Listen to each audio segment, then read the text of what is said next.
How's everybody doing today? Oh yeah, I guess I need to pull this down here. That's Tater, you want that there, right? Right there? Right there. Tell you what. How is everybody? On this beautiful Wednesday, July the 9th, in the year 2025. How is everyone?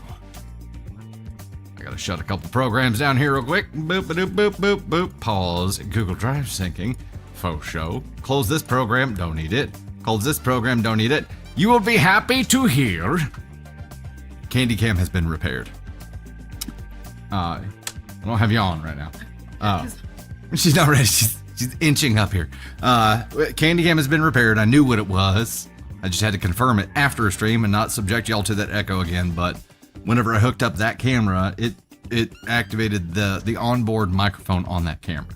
So it has been disabled, and now we should be good to go. We'll test it here momentarily. Elise. Today is one of those days that if it go wrong, it has gone wrong. So I'm asking, I'm going to ask I'm not saying that word out loud. To be kind and stay away, I need this. Yes. Be kind. Stay away. Hatter, that was not at all a waste of time, and I plan on reading more of it. You have to let me know when you're done with it. I just got through the first chapter, but it's very cool. It's very, very cool. The Thunder Taker. Do it, lady. Do it, lady. That was going to be the QOD. Do you know Chit? Do you guys know who Chit is? We're going to edit it. We thought we were going to do next week's stream teaser, which I hope you guys got a chance to see to the stream teaser we put out today. The promo. It's very cinematic. We were going to do it as like a Chit skit. I'm going to dress up like Chit. Yeah, we're going to do that. Yeah. Success. Who burns? Everybody burns. Margarita, thank you so much for the sun balloons. Greatly appreciate that. Mercy member for 22 months. Hope to tan. Going to Aruba in 4 days. Ooh, Aruba, Jamaica. Ooh, I wanna take you. Marigold, welcome to the Kaden Thunder crew. Glad to have you there. At least you burn then tan up overnight. So, okay, what do you put on your burn to make it transition into a tan? Because I've heard like tanning oil. I've heard a lot of things. Tony Spark, Tony, he's in Tony Dark mode. We'll bring him up here in a little bit. He's been on the lake for a freaking week straight, so you can't catch him. Once Tony Spark tans, like there's no catching him. Totally radical. Tam, your legs seem to not know how to. So you're all the shades of brown.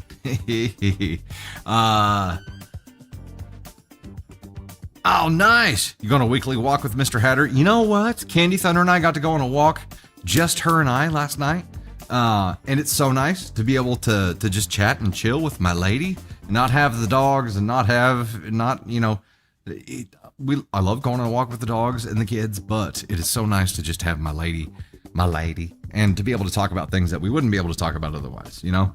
So we got all the way around, and then I was like, let's go again. Let's do another lap. That made me happy. They'll be fine. It was nice. High five. Jenny with the ice cream cone dropping the 5 said hello from work, pals. Hello. You stuck at work? That's all right. That's all right. You just put those headphones on or introduce everyone there to Dusty Thunder. All about hydrating yourself and the burn. Oh, okay. So you just you just drink a lot of water and submerge yourself in a cold bath right afterward and stay there until the next day and then you're brown. It's like you gotta marinate. Oh, is that not how it works?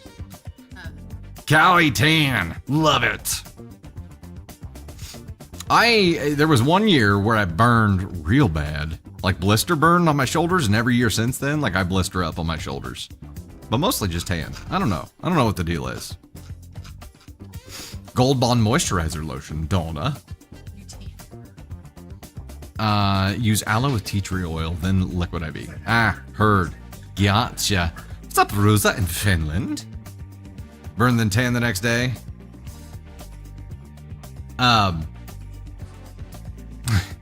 I'm really bad about if I burn, staying out of the sun so that my burn can heal. Because I'll burn and then I'll go right back. It's like managing a toddler. What? You with your Ladies and gentlemen, say hello to Candy Thunder here. Here she is, Candy Thunder. The Candy Cam has been repaired. No wild echo, right? Go ahead and talk. Please. Nah, I think we're good to go. I hope. I'm so scared. I hope. Brown vinegar. You stink, but you look real good. Smell like a pickle. Do both. I had to recommend doing it once a week. The walk, we go on a nightly walk, but we normally have like dogs and at least the toddler with us. But it was so nice, just her and I. Whew. We talked about so many things. It was wild. Margarita with the flowers. Thank you so much on the YouTube side. Greatly appreciate that. We do have a super goal of 10, 5 and up on the YouTube side. We have a goal of 4K lightning bolts on the TikTok side. Kaden Thunder is managing the goals through TikTok Live Studio on his computer today. So I think we're good. We should be good. Let's see what happens here. Let's see. No echo. No echo. Good deal. All right, going back to QOD for a couple minutes and then we'll dive in. We'll dive into her stories here. Also, I'm sorry, I got to go back real quick. How hot is she? Look at that. I just like flipped my hair down. You fluffed your hair. You fluffed it. Always just smoking. You're very sweet. Thank you. Smoke show here. Anna Hartman dropping the 200 lightning bolt scared of scarves. SOS Flint with the sun. Thank you so much. Allie Bean, Amy, Purple Cat, Flower Power.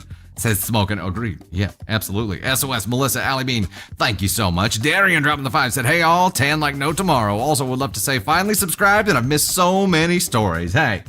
Welcome to the Gosh Heckin' Thunder crew on the YouTube side. You finally subscribed, so I will tell you, as a member, there are so many member-exclusive stories there waiting for you on member-exclusive playlists on the YouTube side. Also, you have early access to everything that we schedule and post now. So as soon as we upload it, you have access to it. You don't have to wait for the scheduled post date on there, so you'll get a batch of videos in a burst whenever Kaden Thunder uploads them now instead of like the trickle of them. So you're gonna get, you've got so much new stuff to watch now. It's fantastic. Have fun with it. Have fun. Allie Bean, hubby buying merch now. You've hit your current weight goal. Hell yeah. Awesome. Congrats to you, by the way. That is super cool. Super cool. Tan a nice mahogany droshko. That's nice. My back of my neck gets really tan. Otherwise, I mean, it's hard to tell under the bright lights, but yeah, it really does. Pretty tan right now. Pretty tan. Pretty dark. Sorry. Still, no one can get close to Tony Dark.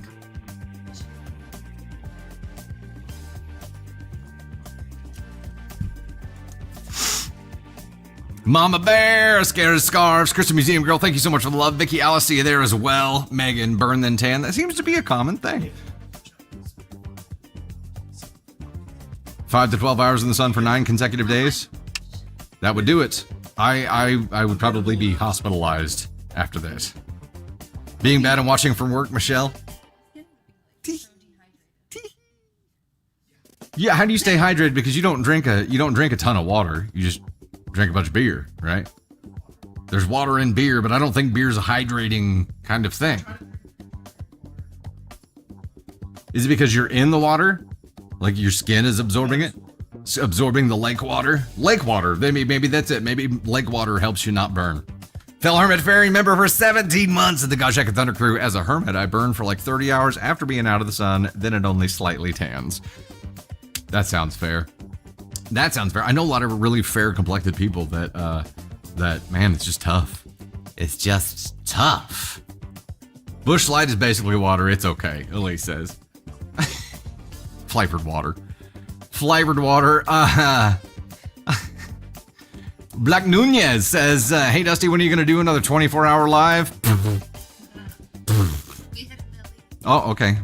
Candy Thunder says when we hit a milli. And we're close. We're at what, 960 something on the TikTok side. We'll see. Maybe 12. We'll see. Real Broad. For some reason, your comments were posting. Man, it didn't say anything about like a mod messing with you. It's good to see you. It's me, Jessica. All right, let's go ahead and get into the action here, ladies and gentlemen. Let's get this party started. Coming up, we have stories about pranks gone wrong, wedding guest boundaries, inappropriate jokes between partners, trips with cheaters, crashing out on a partner, strange, very strange family traditions, and all the spicy stories, petty revenge, and cake stories you can fit in your gob. First goal is 4K bolts for a spicy story on the TikTok side. On the YouTube side, we have a super goal of 10 supers, 5 and up to start for a shirt change and a bonus story. But I'm rocking my beach vibes here. Kind of liking the beachy vibes. Beachy vibes coming to you from Southwest Missouri here today, where it is 1,000 degrees, but there's no water or sand in sight. Just heat and land. The week's share goal is 1,500 shares. We don't have the progress bar for it, so we'll just have to use our imaginations and keep an eye on it that way. Here's some news. Just yesterday, day before maybe, we became an affiliate with Stanley cups, like the big cups. We became an affiliate with them. So we have a link on our link tree now to where you can access the Stanley Cup stuff through that way. And they're actually doing free customization, like the laser etching, through July 22nd. I, of course, had to order one with the Thunder logo on there, and ordered one for Kaden Thunder and Ava Thunder, and maybe Navy Thunder too, with the Love Island font with their names on them. This is the first I'm hearing of this. We talked about it yesterday, but my computer crashed because the power went out here in the middle of it, but it saved my cart whenever I came in this morning. I was like, success. Yeah, success. Got that knocked out. Hatter dropping the 5 said, a group in the Thunder crew getting a care package from the Hatter. Oh, snap. Can't wait for that action. Also, I'm glad you mentioned Thunder crew. If you remember the VIP group, there's a conversation going about the Stanley Cup customization, and we're dropping some files in there. I've dropped a link to a drive folder that has the EPS files if you want to use some of the Dusty Thunder brand stuff to customize your cup there too. So that is up there. Go check it out. Reminder today, keep chat positive and respectful. Everybody, of course, is allowed to have their own opinion. We want you to share that opinion. We just don't want you to be an asshat when you do it. Be a DFHB. Don't get in any political bullshit, of course. And do not spoil stories or you get your butt muted and booted. The mods are here. They've got the hammers raised. They're ready to drop them down. So just play it safe, all right? And with that, get out your gosh-ecking brooms. Hi, baby. You gonna leave lipstick all over my face? God's blessed Wonder Woman, I need a Words or Heart Stanley. I haven't ordered that one yet, but I did make the file because someone else requested it in the VIP group, so it's there. It is there, Margarita. Now to get yourself a birthday gift. There you go. There you go. Yeah, the free customization, which is normally only like $12, but still that's $12 that you're saving out on. It takes a little bit longer, of course, because they have to make it. But yeah, dropping the hammers like Thor, Ashley Marie. That's right. You want me to put the hammer down? Ashley, yeah, heck yeah. A Dusty Live. We do it every Sunday and Wednesday. Sundays at 9 Central, Wednesdays at 3 Central. And there's a sale currently. There is. Indeedly-do. Yeah. Oh, crap. Chet has invaded my mind. And now, I can't get rid of him. He's in there. That and Pink Pony Club. Pink Pony Club is one of those songs that just enters your mind and will not go away. It happened today. It happened today because of Chit. Because we were watching one of the Chit videos where it goes into the Pink Pony Club, and now it will not evade. I need it evicted from my head. Hatter, dropping the 5. Spoiler alert, all the mods are so cool, we give people a boot to the head. Ooh. TikTok exclusive tomorrow night, that's right. I forgot all about that. 9 p.m. Central Time. TikTok exclusive. Probably be from here, not home studio, right? I think I said that last time, too. Sorry. Yeah, I've just infected all of your brains with Pink Pony Club. You're welcome. What can I say except you're welcome? All right, diving into the very first story here. Am I the astronaut for prank calling my friend about a job he really wants? Yes. Let's start a poll. Am I the astronaut for prank calling my friend about a job he really wants? Okay. What kind of person would do this to someone they call a friend? What kind of person would cause someone intentional pain? That's not a prank, right? It's only a joke if the butt of the joke thinks it's funny, and this, I'm guessing, didn't think it was funny. So I think it is an ass con too. You definitely should not have done it. I Depending on the motive behind it, it could be an Ask On 1 thing to do, but I'm going to go Ask On 2 right now. Ask On 2. Welcome to Ask On 2. Do you remember that episode of Friends? That episode of Friends where Monica tells Rachel that the guy from Ralph Lauren called and you got a second interview? And she's like, be serious or be funny. Are you kidding or something? And then she does it again. She's like, the guy from Ralph Lauren called. You got a second interview. That's what it made me think of. Was she kidding? No. Okay. I was like, wait. I was like, yeah, because she ends up working there. So yes, yeah. But that's what it made me think of. Man, it seems like a shitty thing to do. I just really wanted to say that. you just wanted to do the dance. Yeah. Don't lie. Peppermint Witch, your husband hates Pink Pony Club, and then his buddy at work started listening to it too. Belle, thanks so much for being here. Greatly appreciate it. You should come hang out on the lives more often. Every Wednesday and Sunday. Only earworm you really get is 500 miles by the Proclaimers. Oh, no. And I would walk 500 miles, and I would walk 500 more just to be that. Okay. Sorry, I won't do it anymore. I've actually written a few jingles. It's been a long time. It was way back in my advertising days, but I did write a few jingles that were earworm jingles because people would get mad when they heard them because they were so annoying. No, the Franklin, well, yeah. Maybe we'll post them in VIP. Okay, how's our poll doing? Am I the astronaut for prank calling my friend about a job he really wants? Just Mags driving the 2 said work made me miss the first 15 minutes of your show. We're just getting started for the first story. All good. Thank you so much. A tie. Between Ask On 1 and Ask On 2, 47.31% on both of them. A tie between Ask On 1 and Ask On 2. Ooh. I know. That's the first time. Yeah. I mean, what do we even call that? Is it Ask On 1.5? Yes. Or is it just like a taint? It's between assholes. Taint is not between I know a taint is not between. You know what I mean. All right.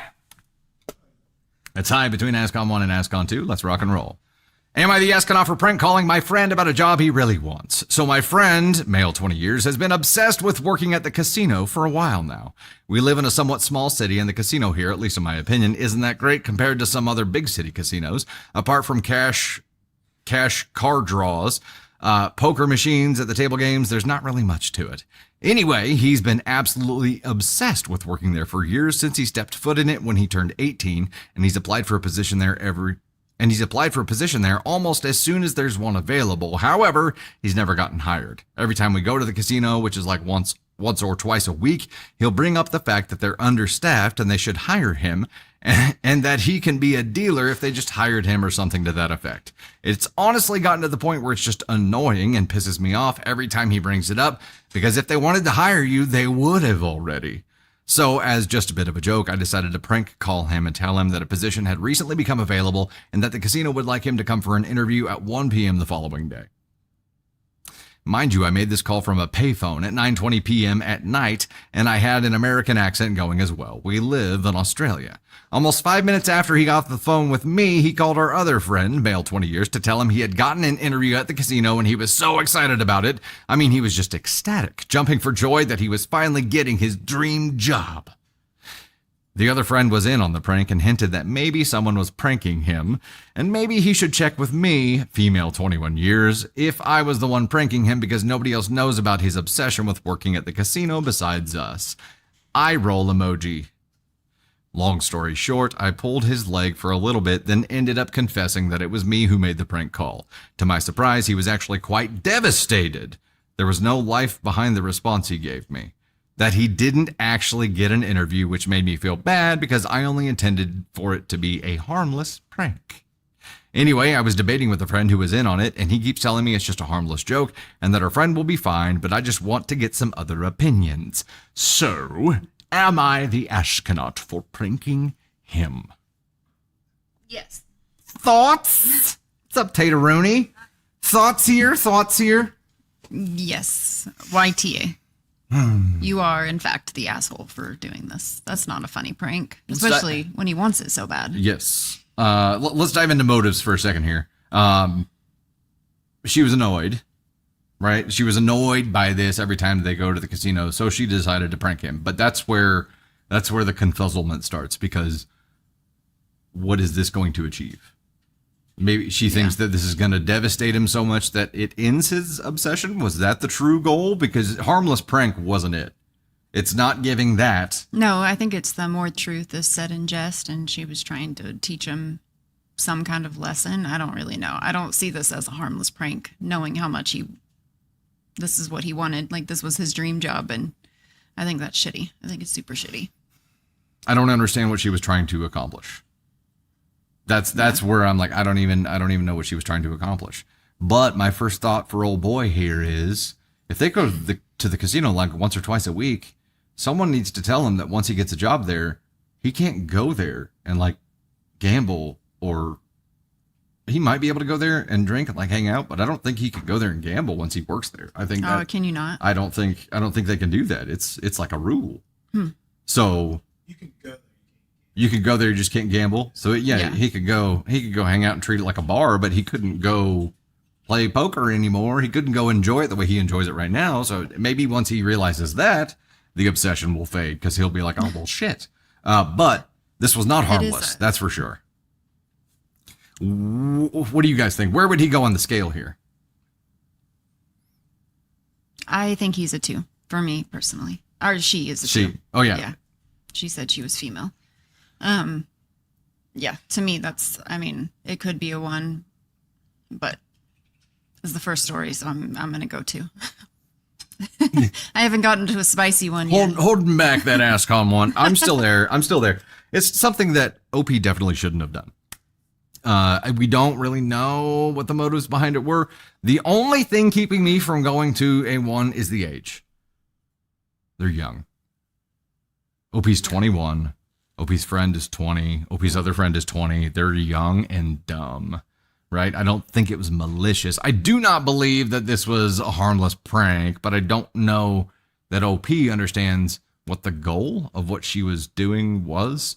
I think she just got annoyed enough to do something, maybe not understanding her real motives behind it. I kind of feel like it was to deflate him enough so that he would give up. And if that's truly the case, it's an ASCON 1 kind of thing. But I'm attributing it to young and dumb right now. That's how I feel too. Yeah. Young and dumb. That's why I said 2. Young and dumb. Yeah. God's Blessed Wonder Woman, dropping the 2 on the YouTube side, says you're screwing with his life. How wouldn't you be? Yeah, I mean, OP's not in OP's defense. OP's defense probably is to that. Like, I'm not actually messing with his life because my prank has no weight on him actually getting an interview or not.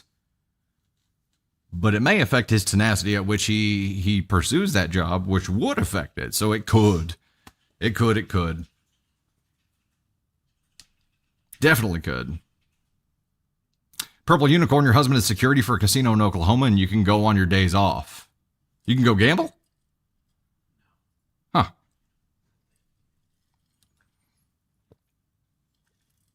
Oh, you can't go gamble, and also your friends shouldn't go there too. Family can't go too. If you're working, okay. Frontal lobe underdevelopment. Holly Jill Roswell agreed.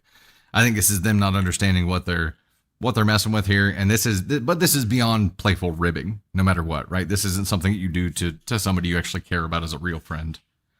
Sounds like a party buddy, not a real friend. Hey, Celestial dropping the lightning bolts. Thank you so much. Ninja Blob, Laura Smurtle dropping the unicorns, or not unicorns. Why did I say unicorns?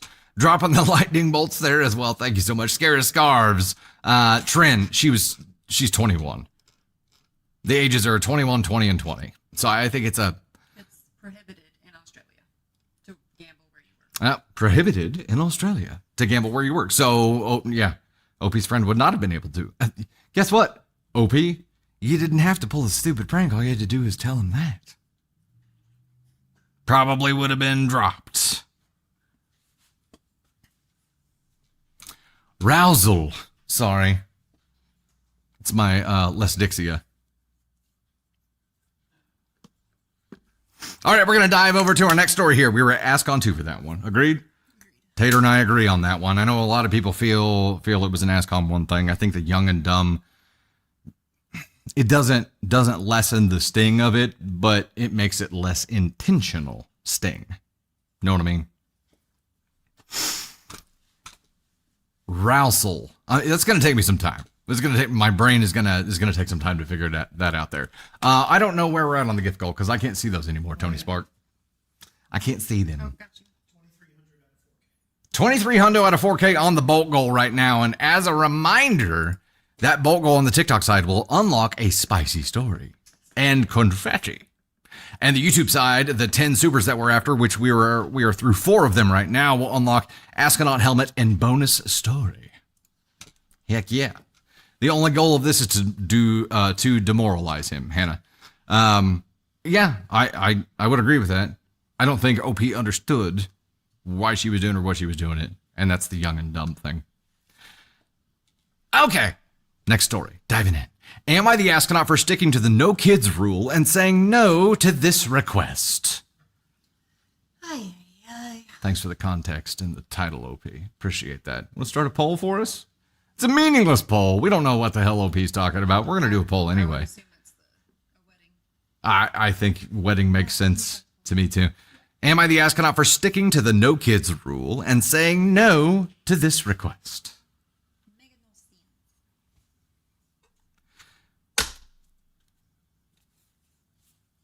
This is where I need my IDFK vote. Oh, I'm not going to know.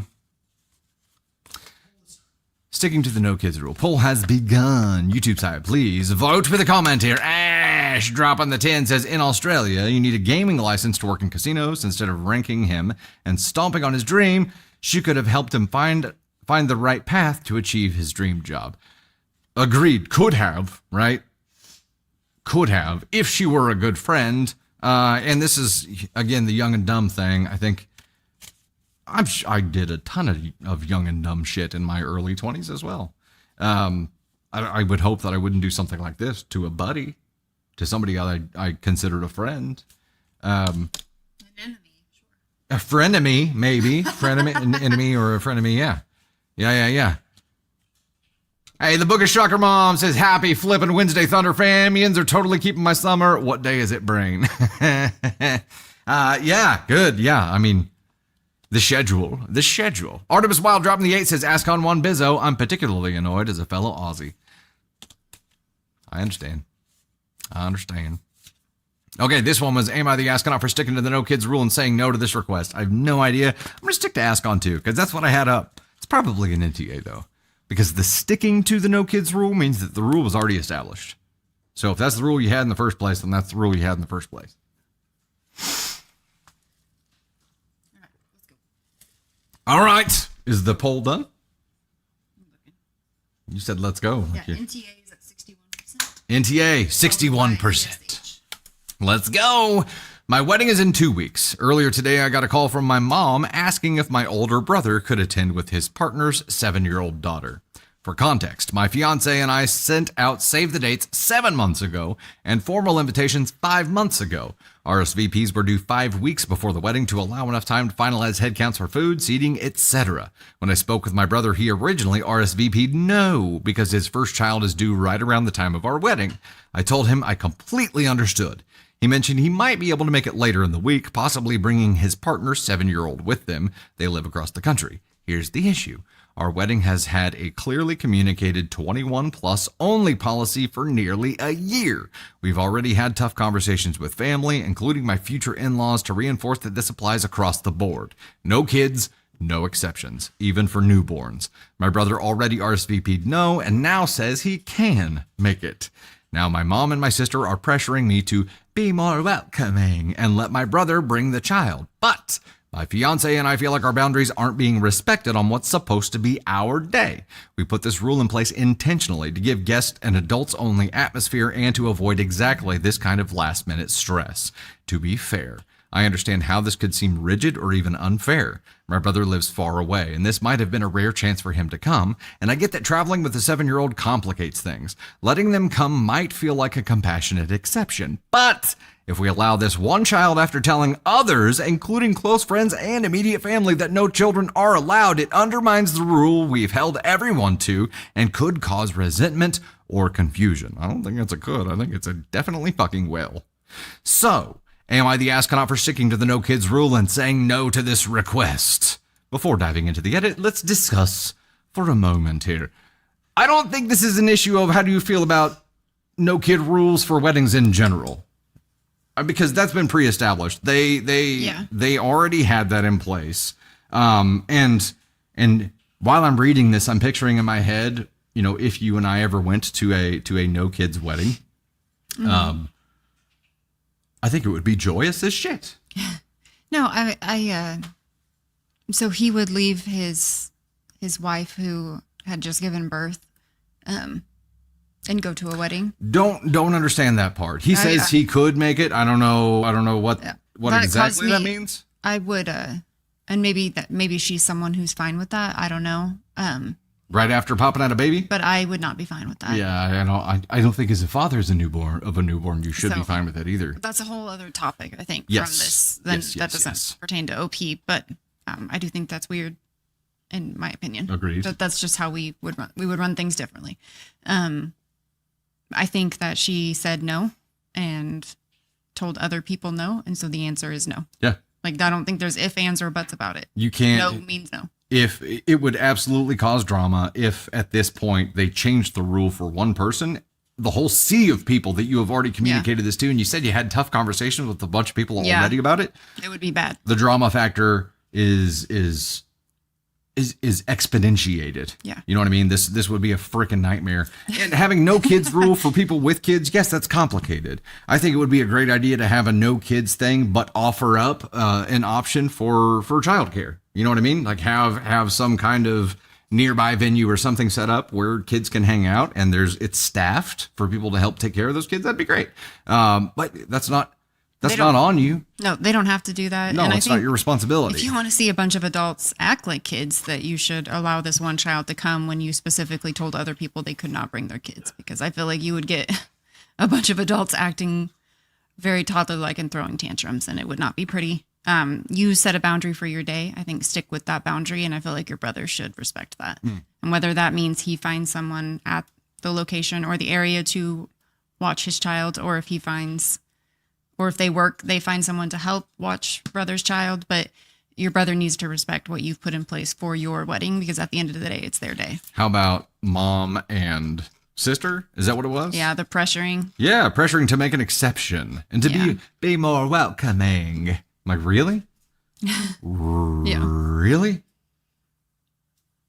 Yeah, I do not think it would go well if they're only welcoming to her side of the family in the last minute, blah, blah, whatever. Nope. I think it would be a shit show. And I think that people are going to look down on OP and her husband for saying no to everyone else except for this. That is not how you want to start your journey of Mr. and Mrs. together, right? That's not how you want this shit to start. Yeah, you don't want drama on your day, and this is a surefire way to get drama on your day. So I would say respect your boundary and ask your brother to do the same. You know where my head is going, right? We've read the stories. You have this no kid rule. How many people are going to show up with their kids anyway? Why? Don't do it. Don't do that. No, brother especially. Please don't do that to people. How about you just stay with your wife who's popping out a baby around that same time and just call it good? Yeah. All right, here's the edit. Appreciate the feedback. Since my brother is going to lengths to attend, we'll try to figure something out, either babysitter at the venue or catch up with them after or day before the wedding if possible. We're trying to maintain the rule while still involving my brother and make sure his children are taken care of. Sounds like his partner has some family coming to help if needed around the house while my brother and niece travel. Apparently that was asked in the comments too. Sounds like my brother's partner thinks this might be a little break to bond with the baby and allow my brother to visit and niece to meet everyone since we live so far away. Oh, she's trying to get rid of him. We'll see how the cards fall from here. Okay, that's the edit. So thoughts on that? She's trying to get rid of everybody. I still think it's weird. I still think it's weird that she doesn't she doesn't want help during that time. Yeah. Yeah, I'm not sure. She has some family coming to help around the house if needed. So maybe her mom's coming and but she doesn't want him there either. Yeah. Like nobody wants them anywhere. I don't know what, I Like, don't know you're what no we're help. working with here. You're no help anyway. Just get the fuck out of here, okay? Yeah, just go. Take the other kid and just go. Yeah. Just go. A Just Girl go. in Darkness sounds sus. It does. Yeah. This whole thing sounds sus. Why as a father though would you not want to be there? I think that's like it's such a magical time. Right in the beginning, right? It's a magical bonding time for dads too. I don't know. Yeah, But it is a separate issue. That's not necessarily pertaining to the story. OP, NTA. That's where I'm at. You set your rule. The rule's already in place. If you break this rule for them, there's going to be hell to pay. You are bending this rule though, and I think you might be in a little bit of trouble for that because you are trying to possibly arrange childcare at the wedding venue. If someone sees that you told no and they had to bend over backwards to get childcare handled for their kids so they could come to your day, how do you think they're going to feel about that? It's inconsistent. That's my point. So if you do arrange something, arrange it where it's out of sight from everyone else that you already had those conversations with. Otherwise, you have to open up that same option to them. Or there's favoritism. And where there's favoritism, there's going to be drama. You don't want that. You don't want that. Nobody wants that. You know what I mean? Dude, it's Nikki. Is she cheating? I hope not. Oh my God. Right after popping out a baby? That's... Dang.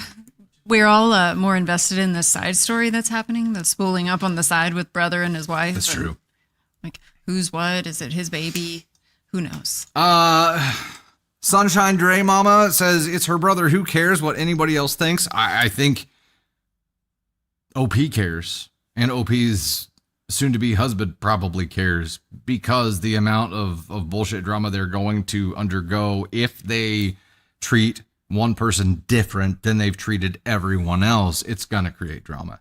And they don't want to mess with that drama on their special day. And I think that's OP's point. They don't want to deal with it. And as long as they avoid that, cool. And we already know what OP wants to do. OP says, like, this is the rule. The rule is the rule. Now, the bend on it where OP says that they're going to try to find some childcare at the venue, that's the one red flag for me where I'm like, don't do it.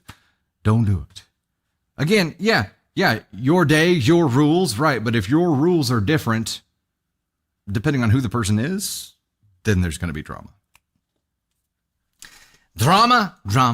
God's blessed Wonder Woman. Maybe he was driving her nuts during the pregnancy and she needs a break from him. That was my first thought. Or her mom showing up, her mom and he don't necessarily get along and she's like skedaddle. Or as long as you're taking the 7-year-old with you, like, cool. It's still helping a little bit. And then mom thinks she gets that bonding time and maybe that's, maybe that's what she wants. I don't know. Bridget, yeah, your rules doesn't mean no consequences. That's true. That's absolutely true. I'm still NTA on it, but I'm cautiously optimistic. Let's put it that way. But I think there's still a little bit of potential drama happening there. Okay, what are we at on our goal right now? We hit the goal? We've already set up the new one. Look at y'all. Wait, you've already set up the new one?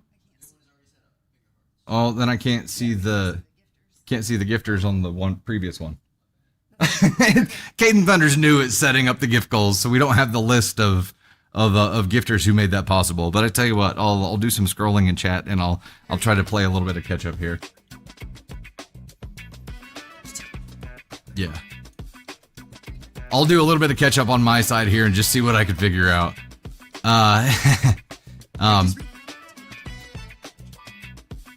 Okay, Luris Smyrtle Moore, Ninja Blob, Love X, Girl in Darkness, That Alaska Girl, Scary Scarf, Sabs, Anna Hartman, Doroshko, Allie, Emily Shepard, Vicky Alice, Candy Thunder. Who dat? 99 names? Okay. I'll do the top 20. Silver, Mandy, Real Broad, CT Sybil, and Emmy Castro. I'm sorry, I thought there was just 10 on there. That's our top 20 right now. Next time we'll have the actual gifter list. You're literally wrong. So next time, Kate, just don't set the new one up until we read the gifter list. Not husband's baby, Bayfox maybe. Oh, I had scrolled up a long way. Sorry. Wedding equals drama, Jill Clark. Yeah, I could see that. Casey made another live. Heck yeah, ish. Oh, you made it. Ish. You made it. You're in good shape there. So now we're going after finger hearts. Finger heart goal. Okay, so you guys have unlocked a spicy story and confetti. We'll dive into the spicy story, and Tony Spark will no doubt sneak around somewhere with a confetti cannon and scare the pee out of Kaden Thunder. You'll hear the shriek at some point here. Never. You would never? Never do something. You've done it 47 times. Well, that was before I had an unfortunate confetti injury, and maybe I've changed my ways. Oh, yeah. That confetti injury. Yeah. You're trying to keep your side of the street clean. Still picking confetti out of my eye. Oh, Hockey Mama V, I'm laid out after 7.5 hours in the dentist chair. Holy cow. That's a lot of time in the chair. Dang. Just thinking about 7.5 hours in the dentist chair gives me the willies. Had her dropping the 20 bomb, said this is why we're allowing kids to come to our wedding. On both sides of our families, we have a lot of kids, so we understand how hard it is to find somebody to watch the kids. Greatly appreciated as someone with a shit ton of kids. And that's one side of it. There is the other side of it, though, that's like if there was an opportunity to come to an event that was no kids, like I was talking about the walk that we took last night, that was just Kaden Thunder and I, it's really nice to have something that for parents that is just adults. That may be an opportunity for them to do something like that too. Not saying you should do that at all. You rock your thing. Kids are going to be a big part of your journey, and they're a big part of your family. So awesome. Rock it. I think it's very cool to do for the family members. Were you trying to tell me something? Were you just looking at your pretty nails? They're cool. We'll have to show them off here in a minute. A wedding nanny, Ann. That's a good idea. On good on the candy cam? Yep, all good. God's blessed Wonder Woman here. Check it out. There she is. Show those pretty nails off. You gotta hold them up. I don't think you can see them. Nah, we'll have to do it up here. They're kind of like Lisa Frank-ish nails. They're giving childhood vibes. Oh, childhood vibes. Childhood nails. All right. My inner child. Okay. We there it was. I knew that was coming. I knew on the camera it was still on her. Was it still on her? I left it up on purpose because I saw you sneaking over. This might be one of the only times you guys actually see the reaction happen live there. The funny thing is she saw me walk over there and get it, and she plugged her ears, and I went back to my desk and sat down. And then moseyed over. I was trying to saw control you. my screen for chat so that they didn't get, offended by the ear-piercing scream. Well, at least you turn your mic off for it. And I had my ears plugged so I could be ready. And then he walked back to his desk, and then he came back maliciously and did this on purpose. So that's what we're working with here with Tony Spark I thought it was fantastic. in the summer mode. Well done.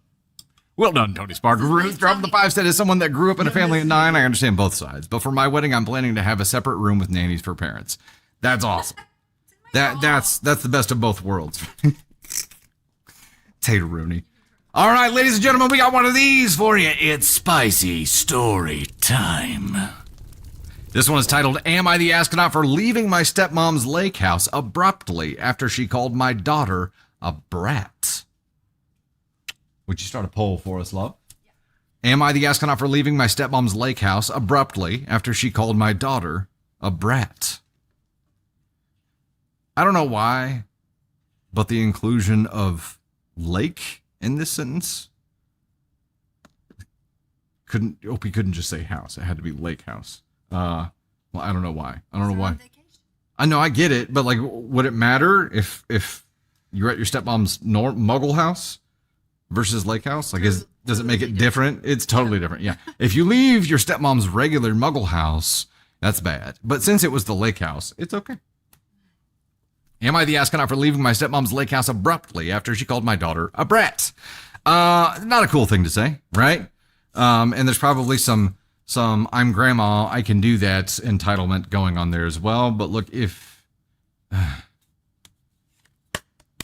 it's probably going to be one of those situations where a conversation would have been better. But leaving for the best interest of your child was probably the right thing to do. So I'm going to go NTA on here.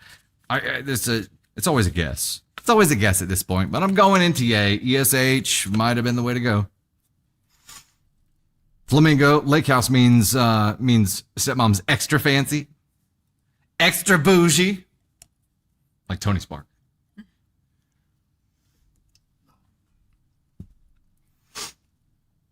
He's Bush Light bougie. Bush Light Lime.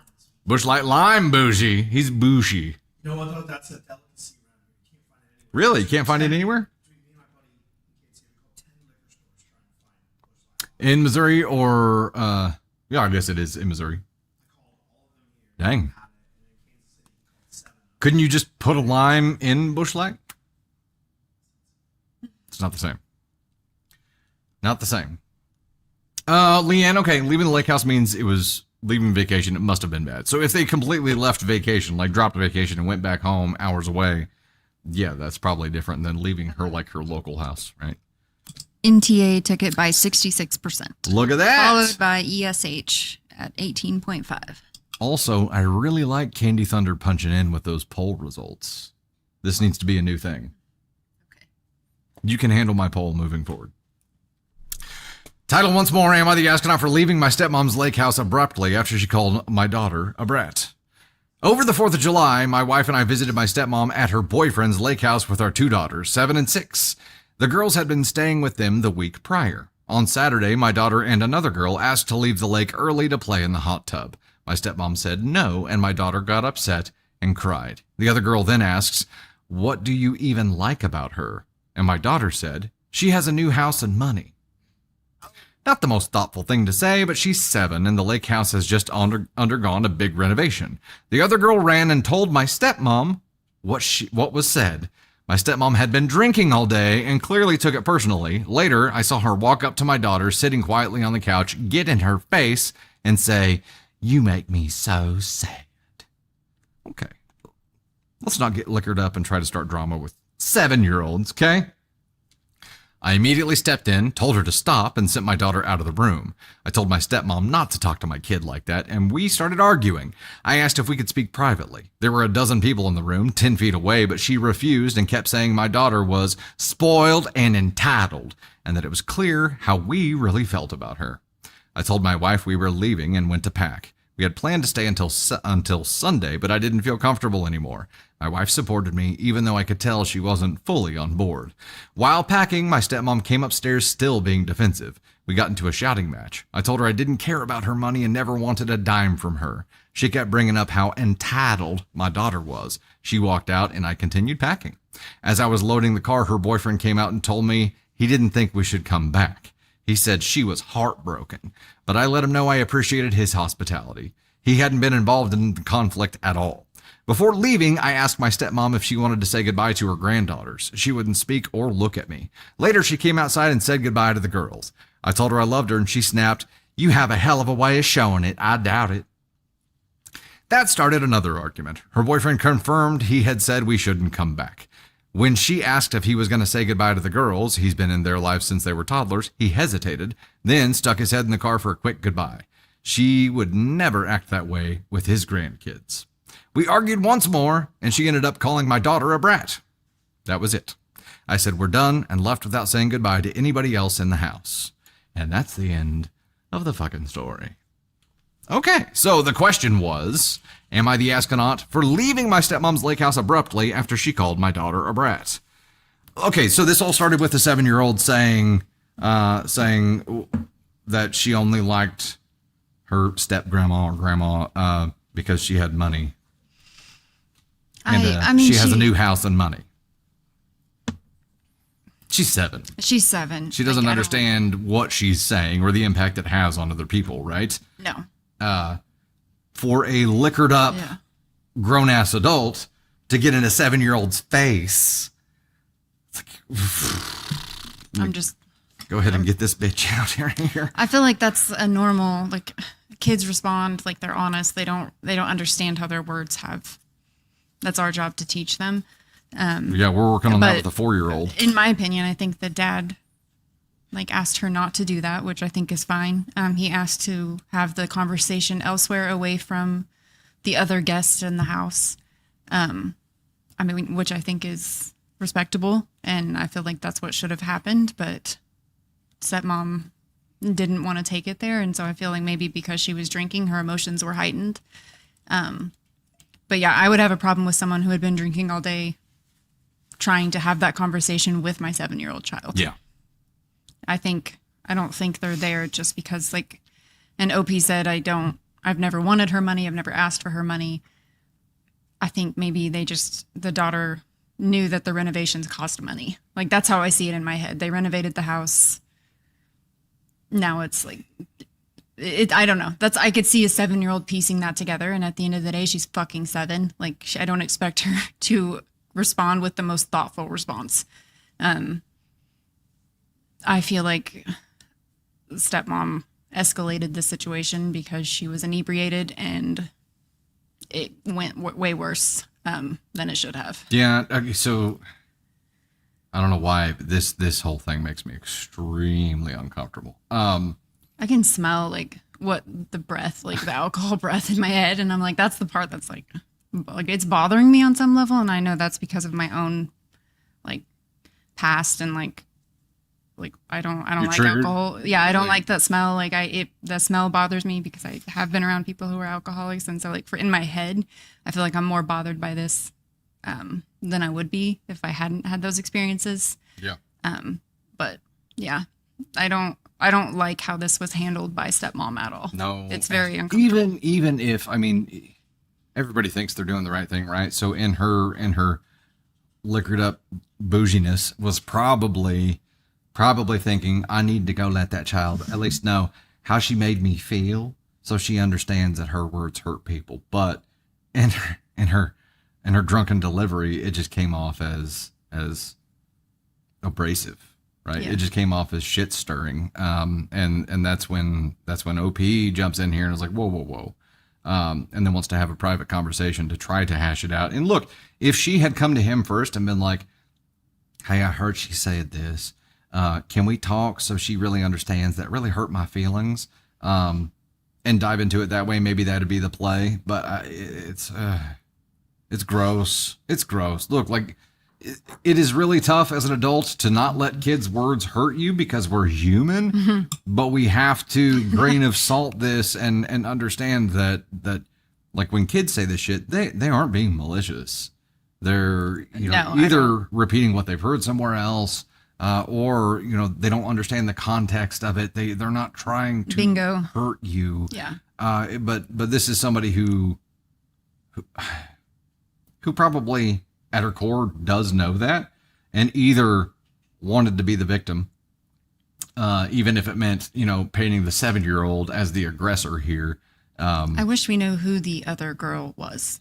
Was she a grandchild on the boyfriend's side? Because he said she would never treat her boyfriend's grandchildren like this. Yeah. And so it does make me question, like, some things about that. I don't know. The whole thing just...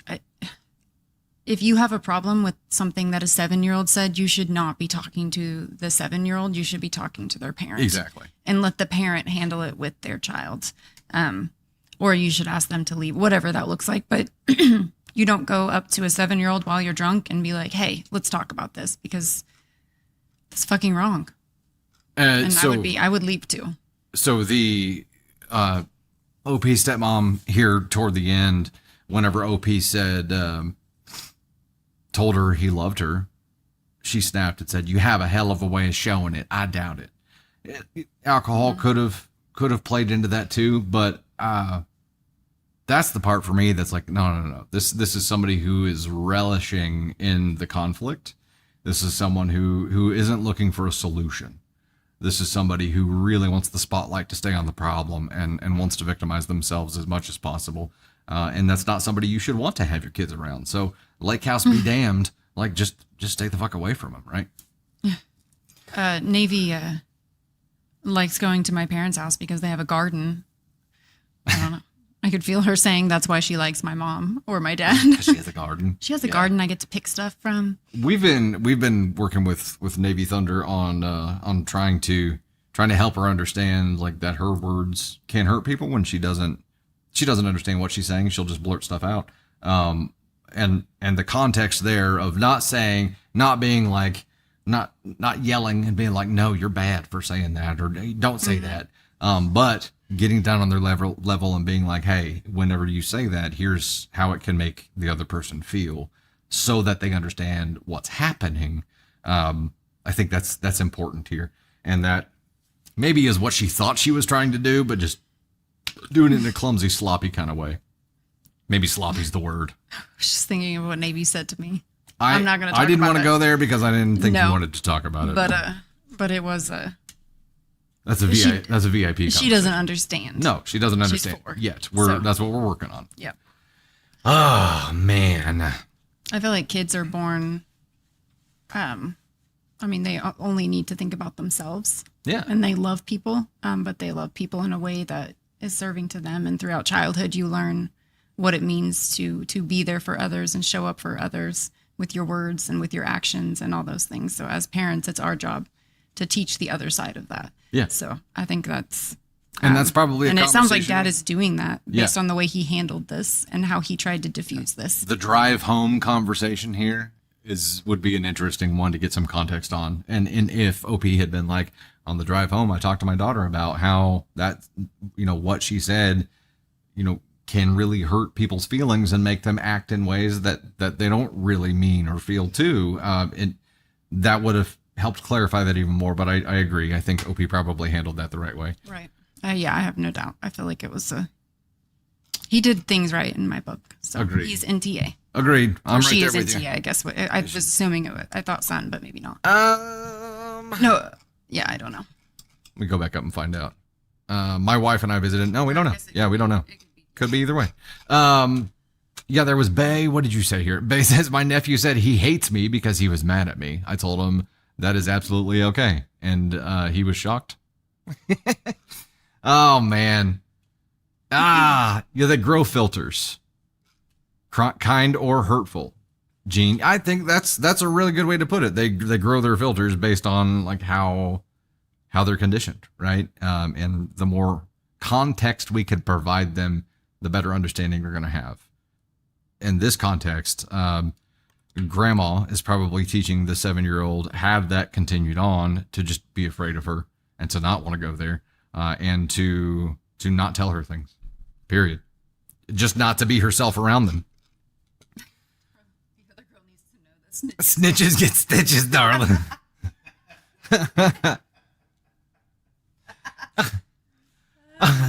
This little how old was the other girl? I assume it's around the same This little 7-ish-year-old girl is already trying to get her cousin cut out of the will. Like, do you know what this bitch said about you? My goodness. Okay, we're bouncing to story number 2. Is that correct? 3. Sorry. Elise, the worst your nieces have said to you is that you're not funny. And well, we all know that is not true. LOL. Man, kids, yeah, they definitely don't come with filters installed. Less than 300 to go on the gift goal. Look at that. So, I do need to, please help me remember this, guys. Chat. I do need to hook Tony Sparks' mic up over here and get another button, because then he could punch in and tell us how far we have to go on the gift goal every time. Look at that. We just have punching in all over the place. Kaden Thunder's going to get us there. Good gravy. All right, here we go. Let me get back to the standard scene here. How's everybody doing so far? Everybody doing good? I'm going to take a little musical interlude here. Don't forget to get a Tony window. I need to set up a cam point in his direction too, but at minimum, at minimum, get his microphone hooked up. I'm good. I am good, Joyce. Thank you so much for asking. Had or not, never thought that watching Dusty Thunder live would give you the best luck on your Gacha game. So thank you, Dusty. Help me get the it me I wanted. Hell yeah. I'm good luck. Well, I'm good luck for other people. I don't have good luck myself. It doesn't work that way for me. I'm just delegating all of my work at least. Hey, that's the game. I got to remove myself as the bottleneck. That's right. Oh, did I have a shirt change? Was that part of a goal?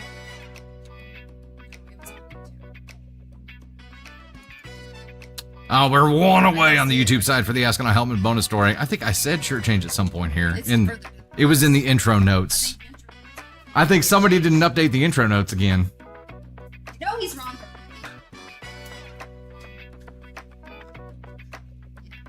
The fourth gift goal on TikTok is the shirt change.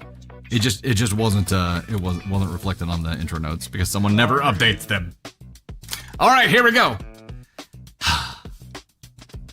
Hi, baby. Am I the astronaut for... Oh, no, I'm sorry. I have the music going still. Just kidding, guys. Am I the astronaut for walking out of a restaurant on my girlfriend? She, put you on her shoulders? And then y'all walked out? Or did you like lay her on the ground and walk on her and then like roll her another step and then walk on her more and then roll her again and walk on her more? What? Am I the astronaut for walking out of a restaurant on my girlfriend? So it should be walking out on my girlfriend. Was she like your human stilts? I'm trying to understand the mechanics of what's going on here. Mercy dropped the 5, said, here you go. Got us to the gosh heck and goal. Look at that. Look at that. Mercy, YouTube side have just unlocked. What have they unlocked? The astronaut helmet and bonus story. Look at that. Hell yeah. I'll get the new goal set up here. And I'll put the helmet on after this story. Setting up the new one right meow.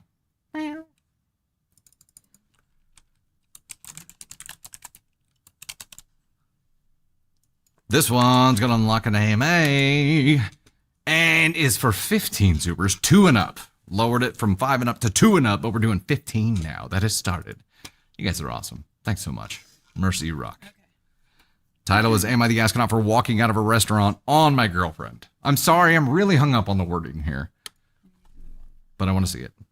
Okay. Did you say I need to move on from it? What? Well, I'll read the story and then I'll move on from it. So it was ESH took it and then ESH was the winner and then followed by Ascon 2.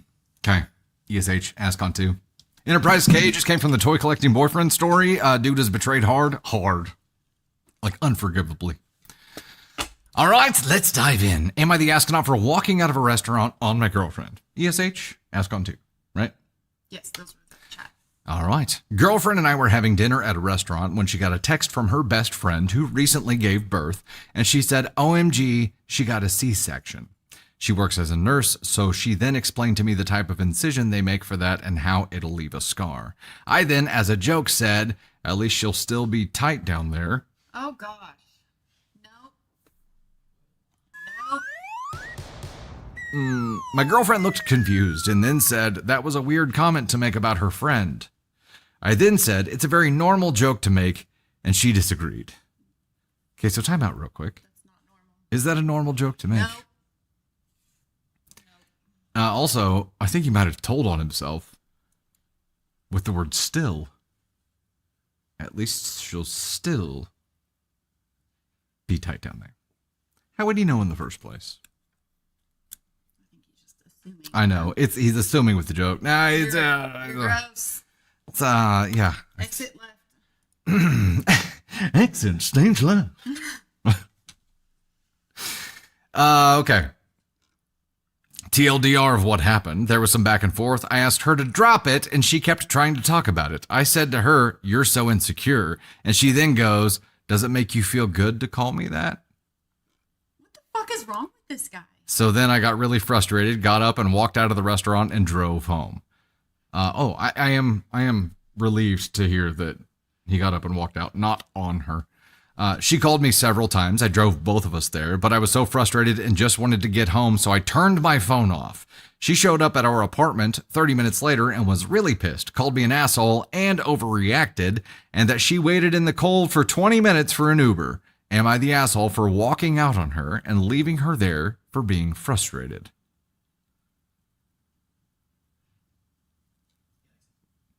Top comment, YTA for the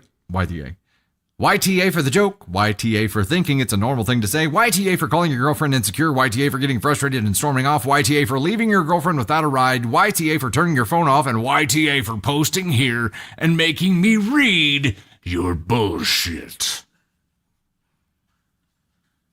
I like that. Yeah, success. Yeah, do it, lady. Do it, lady. I think that comment perfectly sums everything up here. It is the audacity of this guy to put his foot in his mouth, chew on the sock for a while, and instead of being like, "I'm sorry, that was an inappropriate joke. I went too far. I apologize," double down and be like, "You're so insecure." And then when your girlfriend confronts you about doubling down, you just get up and leave her ass at the restaurant, turn your phone off, go back to the apartment that you share, and just wait and chill and pretend like everything's okay. At every level of this, you doubled down. You know what though? At least you'll still be small down there. Tater, what do you think? I am just wondering how on this fucking earth did this man get this woman to move in with him? How did they end up sharing space together? How did this relationship get that fucking far that they ended up moving in together? Because this guy is like a walking red fucking flag. Everything that he said, the way he handled it, his childlike behavior, and he still got somebody to move in with him. Like, that's where my brain is going right now. And fuck this joke. Fuck this fucking joke. It's so overplayed. Like, good job, buddy. You made a joke from the 70s. Good move. You're really cool. That joke can just die as far as I'm concerned. Yeah. Like, and then to just leave her. Like, just leave her there when they live together. Like, what kind of child is she dating? And why is she should not give this man another second of her time. I hope that she breaks up with him. Yeah, this 100%. Would be a great one to get an update on later on. I don't think this is her wake-up call. Hopefully, maybe we'll get an update from her point of view, and it'll be like, yeah, I left his ass. I hope so. But I do agree. She deserves better. Chat sentiment in general is that this can't be the first time this has happened. This can't be the first time he's eaten sock, right? It can't be the first insensitive thing that he said. And then if he doubled down here, he doubled down all the other times too, because he can't self-reflect and admit that he fucked up and actually apologize and find a solution here. He can't communicate like an adult. We all say stupid things. I say stupid things a lot. I know that's really hard to believe, right? But I do. But you don't say shit like this. You would never. But I say stupid shit sometimes. And if it's something that hurts you or that you get offended by, you would speak up and I would apologize. I mean, I got offended today by you setting something on my sink, so it goes both ways. I'm not going into that. I'm not going into that. I know what you're saying. There's some contextual other things going on playing into that, and I'm not. I overreacted. We are not touching this scenario. This guy does not deserve to be with anyone until he checks his bullshit. I'm sure he was raised to believe that this joke was funny and that it's normal and that people say it all the time, but it's not. And then when your girlfriend was like, hey, let's not say that about my friend, and you called her insecure, I don't think her asking you not to tell a stupid joke that hurts women is her being insecure. I think you're an asshole of the highest degree, and I think you should fall off into the black hole. Would you disagree? No, I do think that it is the way that this was handled. The whole thing. The whole thing, yes, but like, okay, a lot of people make really stupid, shitty jokes as a couple. And dude, it's Nikki, like your comment here. She says, like my husband would say this as a joke if we were joking together, but if I was not in a joking mood, then he would never. Like, we'll make really inappropriate jokes if we're in that kind of joking mood, but like there is a too far. There is a like for sure. I mean, we explore the funny realm together and say the most random wacky shit, but there is a too far, and it is how you handle yourself when you overstep. That tells you everything that you need to know. How do you handle your mistakes, right? How do you handle yourself when things don't go well? And I think that really plays into how the relationship is structured, and how much of an adult someone can be and communicate. The communication side of this is where he really fucked up. He wasn't willing to own up to making a mistake here at all. Even if he wasn't trying to do any harm, even if he was just trying to make a joke. Okay, well, read the room. It didn't go well. In this case, he's a bad comedian that just ran off the stage and left the show. Hope she gets a refund. Good gravy. Yeah, there definitely is a too far. Definitely. Definitely yes. Amber, yeah, I would say stupid shit, not being disrespectful to Candy. That's right. At least the only way that this would be funny is if they were all super close and she said that was a fear when she got pregnant. If there was some kind of context behind it that was funny to begin with, maybe. Yeah. Yeah. He obviously can't read the room, Doroshko. Yes. Yes, yes. Yes. Okay, Mama Bear agreed. Yeah, more importantly is calling her insecure when she set a boundary. He has no respect for her. Agreed. That's part of the double down, and I think that's when, at every point of this, he doubled down. He left, and then turned off his phone, and then went back to their apartment and just sat there and waited. Like, very, very grown up of you, buddy. Very grown up. Good job. Extra stitch guy. That's the kind of guy that. Yeah. Kirsty, He's the while you're down there episiotomy guy. Oh, yeah, for sure. Yep. Oh my goodness. Raise my ass with that. Yeah. Okay. A little bit of music interlude while we're in between stories. The fact that I can play music now fills my cup. I can't hear it, but I know you guys can hear it, and that makes my heart happy. Goal? We hit the goal? Look at that. Remember to hydrate, ladies and gentlemen. If you're in need of a new Stanley Cup, you can go to my Linktree and choose the top button on there. They have free customization right now. I'm way too excited about that. Way too excited. In particular order here for hitting the finger hot goal on the TikTok side and unlocking, what did we unlock? BT dubs. We have unlocked a cake story or petty revenge story or cake or petty revenge and a Tony Spark appearance. Look at that. We're going to have to do a poll to figure out what kind of story you guys want to do.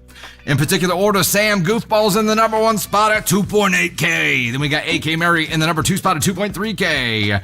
This is fine. In the number 3 spot at 1.5K. Laura Lee Moore at 1.1K in the number 4 spot. Ninja Blob Nat at 1.1K in the number 5 spot. Our top 5, all 1K and up. Look at that, guys. You guys are awesome. Laura Litzel in the number 6 spot. We got Snoop and Shasta, Hockey Mama V, Amanda Rose, German Goddess, Candy Thunder, Nikki Britt Gibson, Daisy Desserts, Doroshko, TF90, Tracy Cobbett, Mandy Chastain, Girl in Darkness, Lisa Strangiokuni. I'm really butchering that, I'm sure, but I tried. Brooke, 1979, Kara Bites, Joycey Brown, Mama Silver, Amy Castro, Nicole Hensley Haddle, Shannon Olive, Boo, 77, Anxious T, Love My Kids, Carm, J1, Ms. Wicked, 420, Fandelic, Ames, Real Broad Zuba, Kristen Museum Girl, Natalie Wood, Diana C. Anthony as Plunda, Megath, Annie Butcher, and Savory.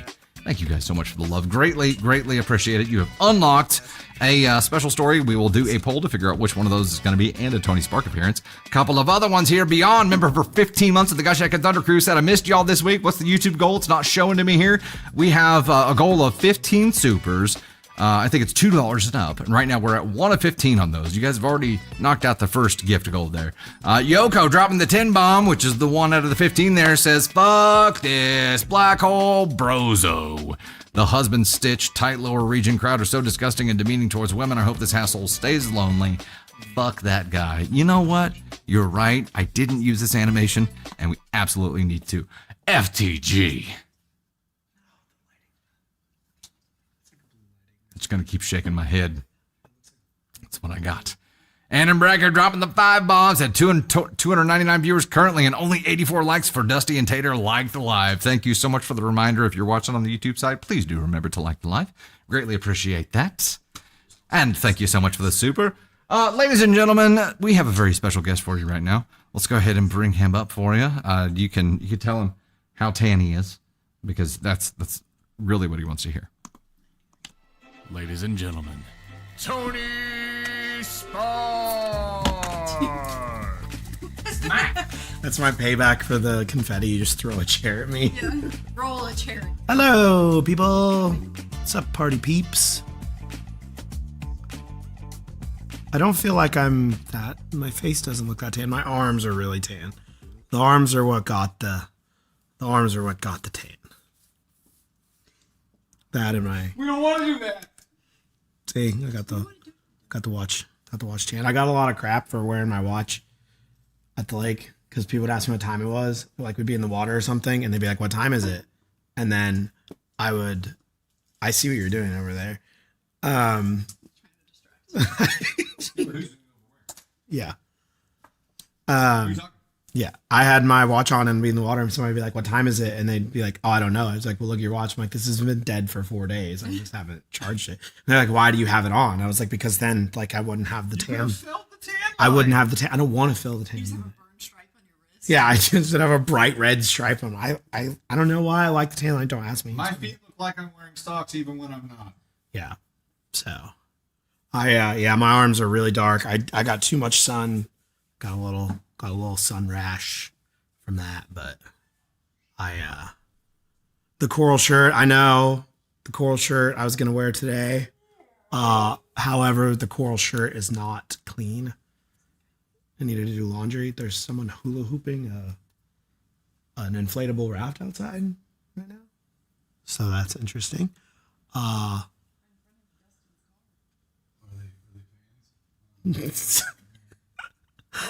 Anyway, yeah, I was going to wear the coral because it really shows off the tan, but you know, it is what it is.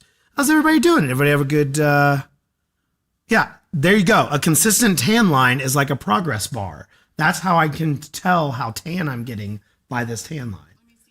It's kind of messed up. It's not even that great. I don't know if my watch was sliding on my wrist and kind of tanned a little bit.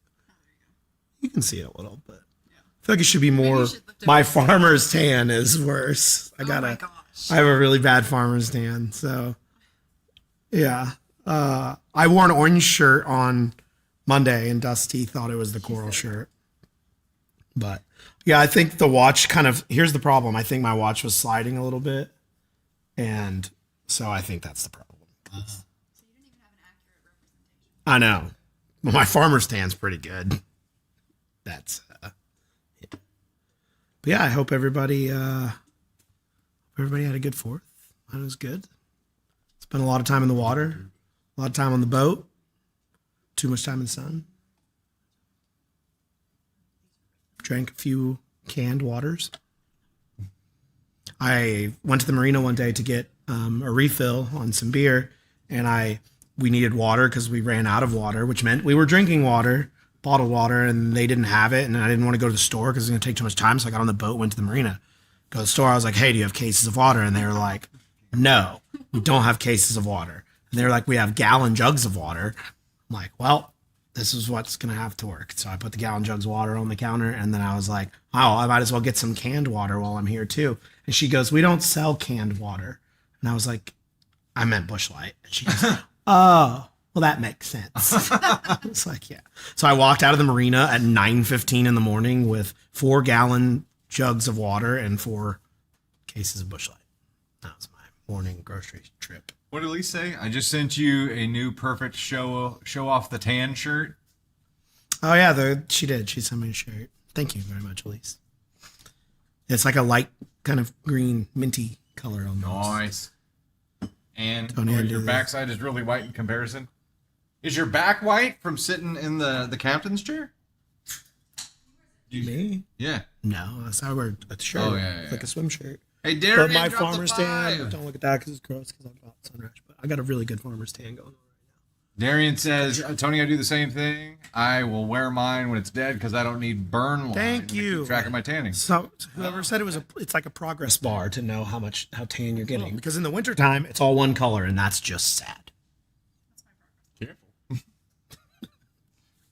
It's a progress bar. Somebody said Busch Light for the win. Yes, Busch Light. If you haven't tried the new Busch Light Lime, I should have done I thought about this in the pure context of me thinking about content after the fact. I should have done a Busch Light review, Busch Light Lime, and trying it and rated it like a pizza review. Maybe I'll still do it. Can you like be consuming alcohol in a monetized post? I guess I'm not monetized, so I don't think that matters because I only have like 12 followers. But anyway, Sam Gilmore dropping the paper cranes. If you haven't tried Busch Light Lime, my official rating was a 7.2. Gosh, you're hard to please. On Busch Light Lime? It was a 7.2. Didn't you try it? Isn't it 3-2 beer? It's actually like 3-3. No, it's 4-3. 4-3. The Busch Light Lime, I gave it a 7.2. I don't think it's a beer you can consistently drink like a bunch of in a row, like you could do regular one. It's one of those like fillers. So like every 3 or 4 regular ones, you drink a Busch Light Lime. That's from my review. Very hard to find. Anyway. Hey, while you're here, can you pull up a gifter list for me? Sure. We hit the paper crangle. Wow, you guys are so good. Look at Paper that. crane. Look at you. Look at you go. Paper crane. Hell yeah. Thanks Goodbye, so guys. much. Goodbye. Oh, by the way, I also have been posting some content, so check it out. Plenty of new content out there on the Tony Spark. At Tony Spark _. In the Tony Sparks sector of the Thunderverse. We have hit the goal here in particular order here.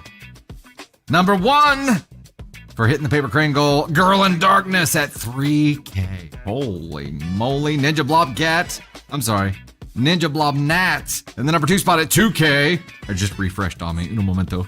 And the number 3 spot, Sam Goofball's at 1.4K. Our top 3, 1K and up. Look at that. AK Mary in the number 4 spot. Then we got Jessica Shadow, Alexia Marie, Nurse Aaron, Adventures with Pam, Amanda Rose, and Just Beth. You guys rocked it out. Thank you so much for that. What did you even unlock with that? I have to look. You guys have unlocked a Spicy Story and a Kaden Thunder appearance. Okay, we need to do a poll to figure out if we're doing Cake Story or Petty Revenge Story, right? And YouTube had unlocked a bonus story as well, so I guess they've unlocked both of them. All 4 of those. Okay, well then we'll just dive straight into, how about Cake Story and then Petty Revenge, and you guys have just hit the Spicy Story as well. We can do a poll of which one. Okay, we're gonna do a quick poll to figure out which one you guys want to do first. How about that? And then from then on. Yep, we'll just I'll read real fast. While this quick poll is going on, I do owe you. The other one? Knock down the stage. I knocked down the stage. I've invited all kinds of trouble here, so we got the music Dang on. it.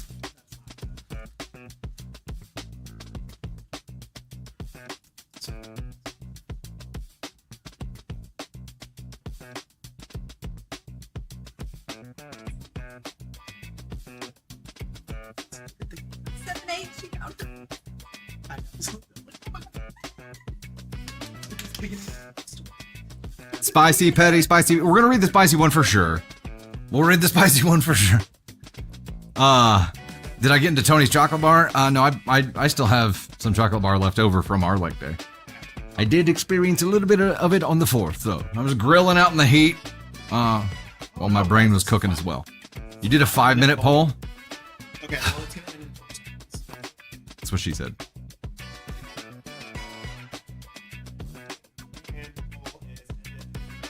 Petty Revenge is going first. Okay, we're gonna rock and roll. We're gonna keep it going here. Thank you, thank you guys so much for supporting all the craziness. All the craziness here. It is a long poll time. Yeah, we don't really do that. Okay, we're gonna do Petty Revenge first, and then we'll do cake, and then we'll do spicy, and we'll do all the stories. Here we go. It is Petty Revenge story time. This is actually a follower submitted Petty Revenge story, and is titled, "My coworker kept hijacking my Outlook calendar, so I let her remind herself into madness." Follower submission. OP, if you're here and you want to claim your story, you know what to do. Hey, Dusty, I love listening to you read stories, and I thought you would get a kick out of my petty revenge situation with my coworker. This happened a couple of years ago at my old job, but I still think about it every time I get a random calendar invite. So I worked at a mid-size insurance agency where we lived and died by Outlook calendars. Everyone had their schedule viewable for transparency, aka micromanaging. Most people were respectful about it. If you needed to book somebody for a meeting, you sent an invite. And if they were busy, you found another time. Simple, right? Enter Linda. Linda, late 30s, chaotic, I'm just quirky energy, was technically in a different department, but for some reason she decided that my calendar was her personal sandbox. It started innocently enough. I'd see random 15-minute blocks like quick sync, discuss trends, lunch brainstorm. Spoiler, I was never consulted about brainstorming and she wanted me to buy her lunch. Ooh, scheduled a lunch on your calendar for you to buy her lunch? That's an immediate, yeah, you're done. Wellness walk with Linda. Excuse me? At first, I thought maybe these were misclicks. Outlook can be weird, and hey, mistakes happen, so I declined them and moved on. But then it escalated. One morning, I opened my calendar, and half my day was hijacked. Linda lunch from 12 to 1, literally her putting herself on my lunch break. Review Linda's project deck from 1 to 2. Not my project, not my problem. Catch up with Linda from 3 to 3:30. Catch up on what? We don't even work together. I confronted her about it, calmly, like an adult. I said, "Hey, Linda, I've noticed you've been adding events to my calendar without asking. Could you check with me first before doing that?" She laughed. Actually laughed and said, "Oh, it's just easier this way. You can decline them if you're busy." No. I tried escalating it to my manager, who suggested I set clearer boundaries. Thanks for nothing, Brad. So I decided that if no one was going to help me, I'd help myself. Enter petty revenge mode. I created a recurring Outlook event titled Reminder, Stop Putting Things on My Calendar. Settings occurs every weekday at 9 a.m. Pops up with a 10-minute reminder, categorized bright red so it screamed at her. Location set as not your calendar. Description: this is a friendly reminder from future you to respect other people's schedules. Please and thank you. I sent it as an invite to her only and set it to no response required so she couldn't decline it. The first day, she didn't say anything. Day 2, I noticed her clicking around furiously when the reminder popped up. By day 3, I heard her muttering in the break room. I don't understand. I keep deleting it and it keeps coming back. By the end of the week, the invite stopped. My calendar was blissfully empty except for the meetings that I actually approved. But here's the kicker. Months later, Linda got a new job at another agency. On her last day, she was clearing out her desk and complained to someone. I don't know why, but I'm still getting this stupid reminder every morning. I can't figure out how to turn it off. I just sipped my coffee in silence. Outlook recurring events are forever, Linda. Forever. I absolutely love this. And gotta give the petty thunder here. Round of applause, OP. Is OP here? Has OP claimed their story? Because this is a follower submission. This is fantastic. That's great. You even got like the Candy Thunder giggle going on here. That was wonderfully fantastic. It was really good. It was really, really good. I'm going to start doing this to you. You're going to send me calendar invites with reminders? Not to schedule me for anything. Like, week 1. Okay to schedule. Week 2. Go ahead. You know what's funny? Is that... Schedule personal time. Week 3. Getting suspect. Proceed with caution. Week 4, don't touch. Week 4, stay the fuck away. So this is funny because Brady Thunder and I, who got to go out and have like a father-son lunch kind of thing at Candy Thunder's. It was Candy Thunder's idea, and forever grateful for that. We got a chance to talk, which we don't have often. We're always on our way doing stuff, or he helps me with a lot of tasks, but just sitting there and talking. Yes, babe. Was something that doesn't happen a lot. So we got to do that, and he was telling me, he's like, "You remember that time whenever my girlfriend just got mad at me for no reason? I still don't know why." And I'm like, I do. Yeah. So I'm like, you might want to start keeping track of what time it is. He's like, huh? I'm like, we'll talk more. I have a video that I can send to him. You should. It's a man mansplaining to men, but he nailed it. And I will send him the video because I think it was great. That would be a great idea. And it was like, you feed it, and then you cuddle it, then you put it to bed. No, he didn't say that. I don't know how long ago it was whenever I walked by the cat who was sitting on the ottoman giving me the same look that Candy Thunder gives me week 3, and it was feed me, cuddle me, or fuck off. And it's fantastic. I saw this thing that someone said, I wish I could be a cat. So I could just look at everyone like look like a bitch at everyone, and my owner would be like, "Oh, so true too." Every cuddle time and feed me. The cat can be such an asshole, and I'm like, "Look at that, she's destroying the couch. That's adorable." Yeah, except when she jumps up and tries to cuddle your face or your upper thighs, because those claws in the thigh that's some pain. She's missing, at least a third of her face, so she can't breathe right. So when she jumps up on the bed in the middle of the night, she's like. It's terrifying. If you don't know what's happening, it like wakes you up. It's so true. It's nightmare fuel for sure. For sure. Okay, we're gonna dive into the next story here. We got it rocking out. At least LOL, I get told all the time. Well, I have to feed and treat you while out. So now just instantly go to 7 Brew. There you go. Feed it caffeine. I mean, that's a good idea. She's clawing her way up your thigh as she falls off of it real broad. That happens too. Yeah, that's terrible. That's terrible. Okay, now it's time for another reward story because you guys are knocking it out of the park today. We got one of these for you. It is cake story time. Title of this one is Am I the Astronaut for Eating Most of Her Birthday Cake?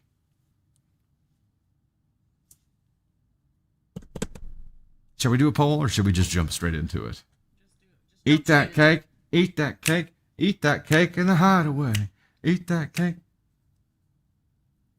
All right, we'll dive straight in. Am I the astronaut for eating most of her birthday cake? My wife, 32 female, and I, 35 male, were recently on vacation over the 4th of July, which also happens to be my wife's birthday. We all had the normal traditions for our family, including cake. We all had a piece day of, but almost nobody ate cake the entire rest of the trip. When the time came to return home, in-laws, mother-in-law made the cake, offered to send the whole thing with us because they didn't need all that and will probably just throw it away. My wife hates food waste, so she brought it. The journey home was 2 days by car. It has since been 2 additional days since we got back. Each night after dinner, I've had a reasonably sized piece of cake for dessert. I used to be a bigger guy, and while I have a much better habit now, I still have a soft spot for baked goods. The cake was budgeted for, though, and I had been looking forward to eating a little. Well, today my wife saw that there was only 1 slice left, and she was irate, saying I was completely selfish and had eaten almost all of her cake. I told her the cake had been available to all for nearly a week, counting days it sat on the counter before we took it home with us, and that nobody had bothered to touch it but me. I did apologize after she finished explaining to me that it upset her, but I don't understand why it's such a big deal to begin with. The cake was right there. She'd never even had a bite. For additional context, in the past, she has requested that certain foods be saved for her as leftovers, etc. I've obliged only for that food to sit until it had become moldy, and she claims she forgot it was there. Oops.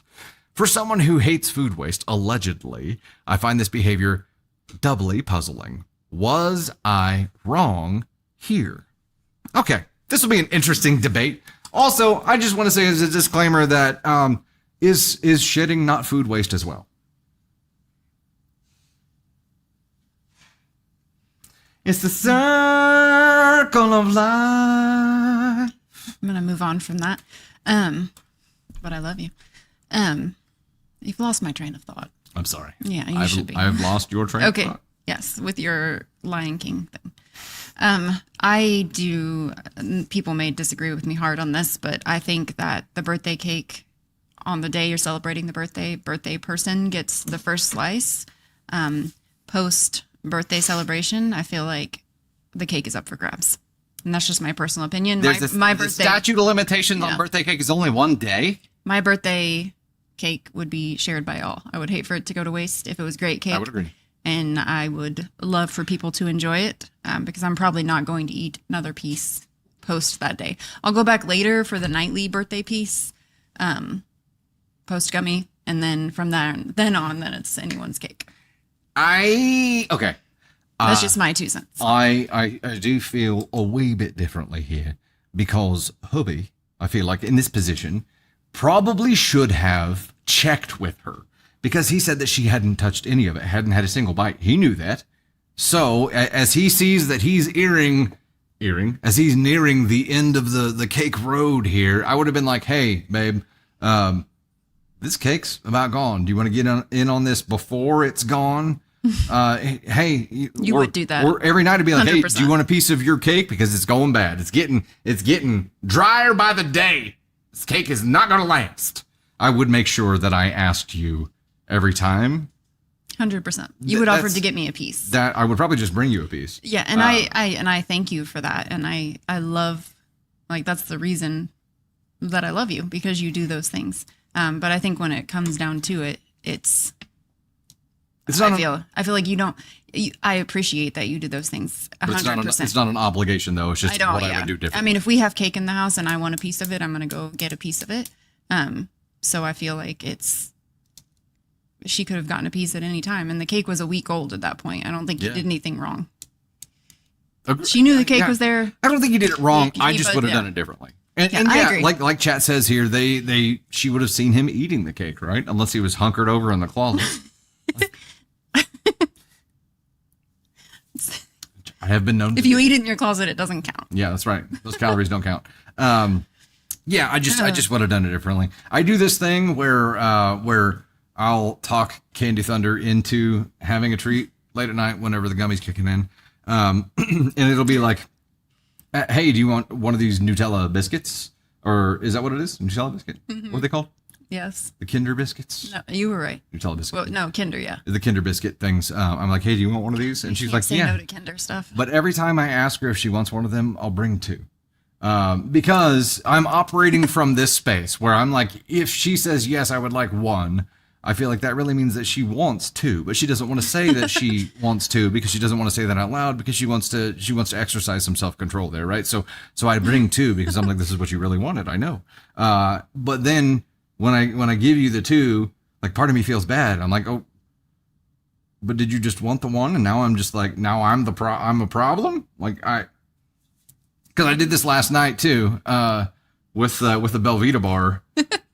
Because there were two of the Belvita bar sandwiches in there, and we were watching Love Island, Slightly Elevated, and I asked her if she wanted one of them, and I gave her that one, and then I convinced her to take the second one as well. Like I'm pushing sweets on her, and I'm trying to do it from a place of being nice, but no, it was. Am I the you were problem? Sweet. I appreciate you. It's me. I'm the problem. This week, I appreciate the sweetness that you are handing out. In multiple things. So it just depends on the calendar. It does depend on the calendar. Herds. I have more self-control at different times. I appreciated what you did. I'm overthinking a little bit. No way. Beyond dropping the 5 on the YouTube side, I get the first and last slice. Everything else is fair game. He could have asked, though. I agree. Could have asked. She had to have seen him, right? So there's that. But am I the astronaut for eating most of her birthday cake? No. I mean, she could have spoken up. I just would have done it a little bit differently. I would have done it differently. That doesn't mean you're an asshole for it. I would say what's NTA. up, Cake the Rogue? Candy Thunder goes NTA as well. There we go. Mic is still on. JP dropping the 10 said it's cake, just cake. Wife needs to calm down. My friend Brad ate the cake that was saved and frozen from his wedding date a year ago, and she had a meltdown. Year-old cake? No. Year-old. The wedding slice cake that you keep for a year is like a sacred kind of ceremonial thing, right? Huh? Not for us. It wasn't. Not at all. Yeah. I mean that. I think it's a 2 yes, 1 no kind of structure there, right? Making the decision for them as a couple, that's getting in some water. But when it's a birthday cake, it's not just a cake, right? I mean, we could say it's just a cake, but there is some symbolism in some certain situations there. And I think some communication could have avoided this whole thing. But generally, no, you're not an asshole. I mean, what she wanted you to save she wanted you to save as much of the cake as possible when it was even all dry and crusty so that no one could enjoy it. And that gets into, if I can't have it, nobody can. And that's not right either. So communicate through it and then there won't be a problem, right? I think with her moldy track record. It was her moldy he track had every right. record. You know what? You're not wrong. He Her had moldy every track right record. to eat the cake. She normally lets stuff mold in the fridge. Yeah. Therefore, There is a precedent. I'd rather someone eat it than it go to waste if that's what they want. So I'm not saying we need to eat all the food in the house, but I'm just saying I think it would be better for it to be eaten. The cake wants to be eaten. Yes, the cake wants to be enjoyed. Otherwise, its feelings are hurt. I understand. I understand completely. Okay, we'll dive into the next story here. We're rocking and rolling. We got 20 minutes to read like 40 stories, so we're going to rock and roll. A spicy story number 2. I'm on it. All right, ladies and gents, we got another one of these because you guys have unlocked all the reward stories today. That's another spicy story. This one is titled, Am I the Astronaut for Telling My Boyfriend I Don't Want Him to Be the Birth Partner for His Pregnant Female Friend? Well, this one sounds a wee bit tricky. Am I the astronaut for telling my boyfriend I don't want him to be the birth partner for his pregnant female friend? Let's do a poll for this one. Is that all right? Can we do a poll for this? Because I feel like Cake Throat says I can vouch for this. Cakes like to be eaten. Fair. He's the dad. NTA, Dark Lord of all. Am I the astronaut for telling my boyfriend I don't want him to be the birth partner for his pregnant female friend? Oh my. It's the first I'm hearing of the title. It's the third time I read the title. She's like, oh my, it's the first time. I may or may not have been paying attention.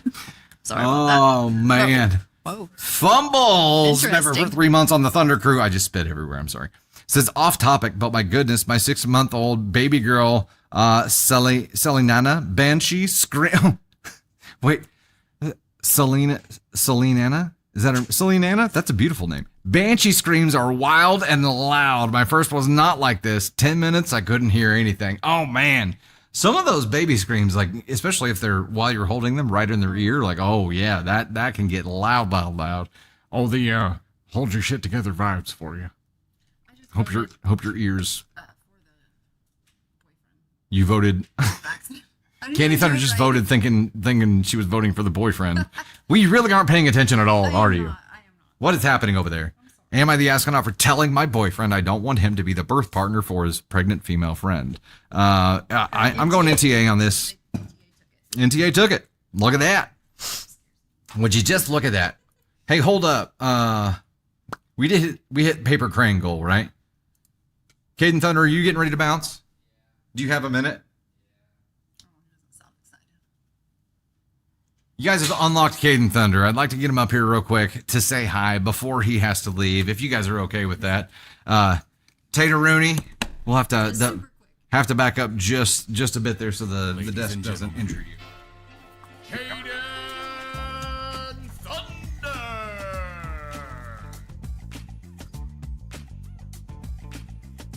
Hey, how's everybody doing? It's Kaden Thunder! Oh, Michelle with the 50 bomb. Let's freaking go. Hey-o. Hey, yo. Hey-o. Yeah. Michelle, have to drop the New Zealand 50. Yeah. Oh, I'm killing the promos. Thank you. My acting is top tier, is it not? I got a text. That's me. Who's me? What? Oh, it's me. It's been a long day. Yeah, I'm just tired is all. The Godfather, yes. My shirt. Great movie. I sound excited to be here. I am. This is just my bass tone. You know. No. How would I rate Dusty Thunder on the scale today? What would you rate yourself today? I'm always at ASCON 3 unless I do something really stupid. Yeah, there's a text telling me everyone needs to meet at the fire pit. Keep going. Oh God, man. You're good. No, I'm waiting for the perfect moment. Oh, okay. I'm waiting for Kaden Thunder to come out of the bathroom. You PR'd 535 on deadlift? Let's freaking go. Dang. Hell yeah. Good stuff. Yeah, this is Kaden giddy with joy. I am actually ecstatic right now, in case. Yeah, Love Island has been crazy season for sure. Crazy season. Is anybody going to see Superman this weekend? I'm going to see Superman this weekend. I have multiple movies I want to see. Multiple movies you want to see, Tony Spark? The F1 movie looks really good too. That does look really good. Is that the Brad Pitt movie? Yeah. Jurassic World does look good too. You guys have talked me out of it. You talked me out of spoofing Candy Thunder with confetti again. Yeah, Superman. I'm really excited for that. Yeah, I bet it's gonna be pretty good. Yeah. What was I gonna say? Words are really hard, but like not in the same way that they are for Dusty. For me, words are just hard to say. Yeah. You know? Yeah. Yeah. I hear you. Got my I hear phone. you. Got my phone stolen at a men's warehouse. It was a Motorola Edge. If you see one anywhere. Yeah. Yeah.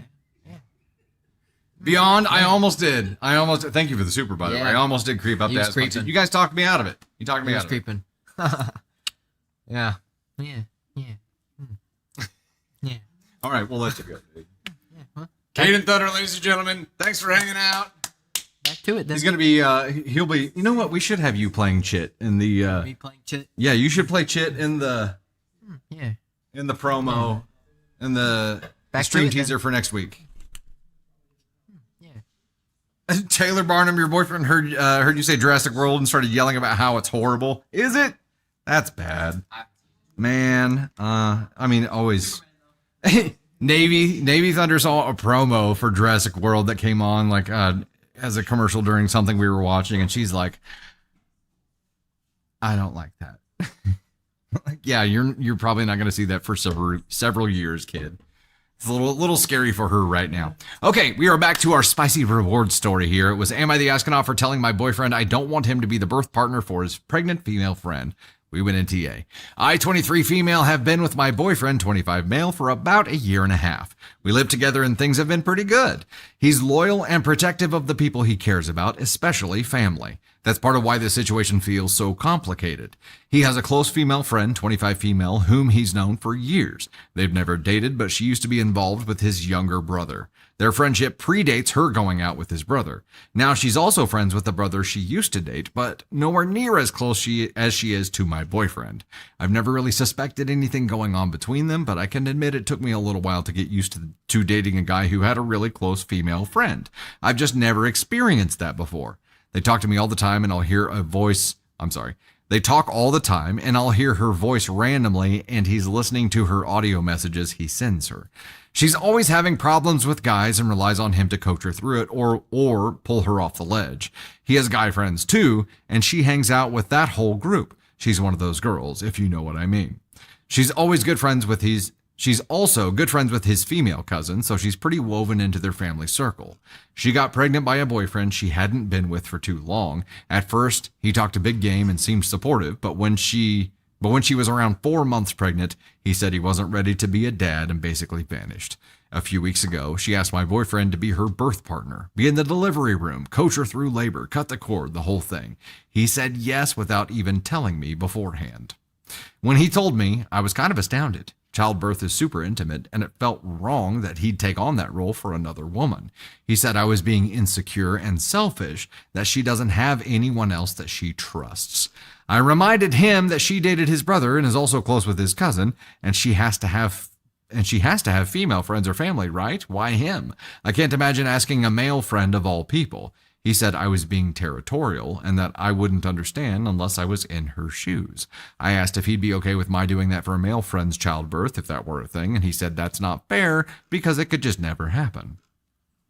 Honestly, this has been messing with me way more than I thought. I keep replaying conversations in my head, wondering if I'm just paranoid, wondering if I misjudged and that everything between them isn't as innocent as I thought.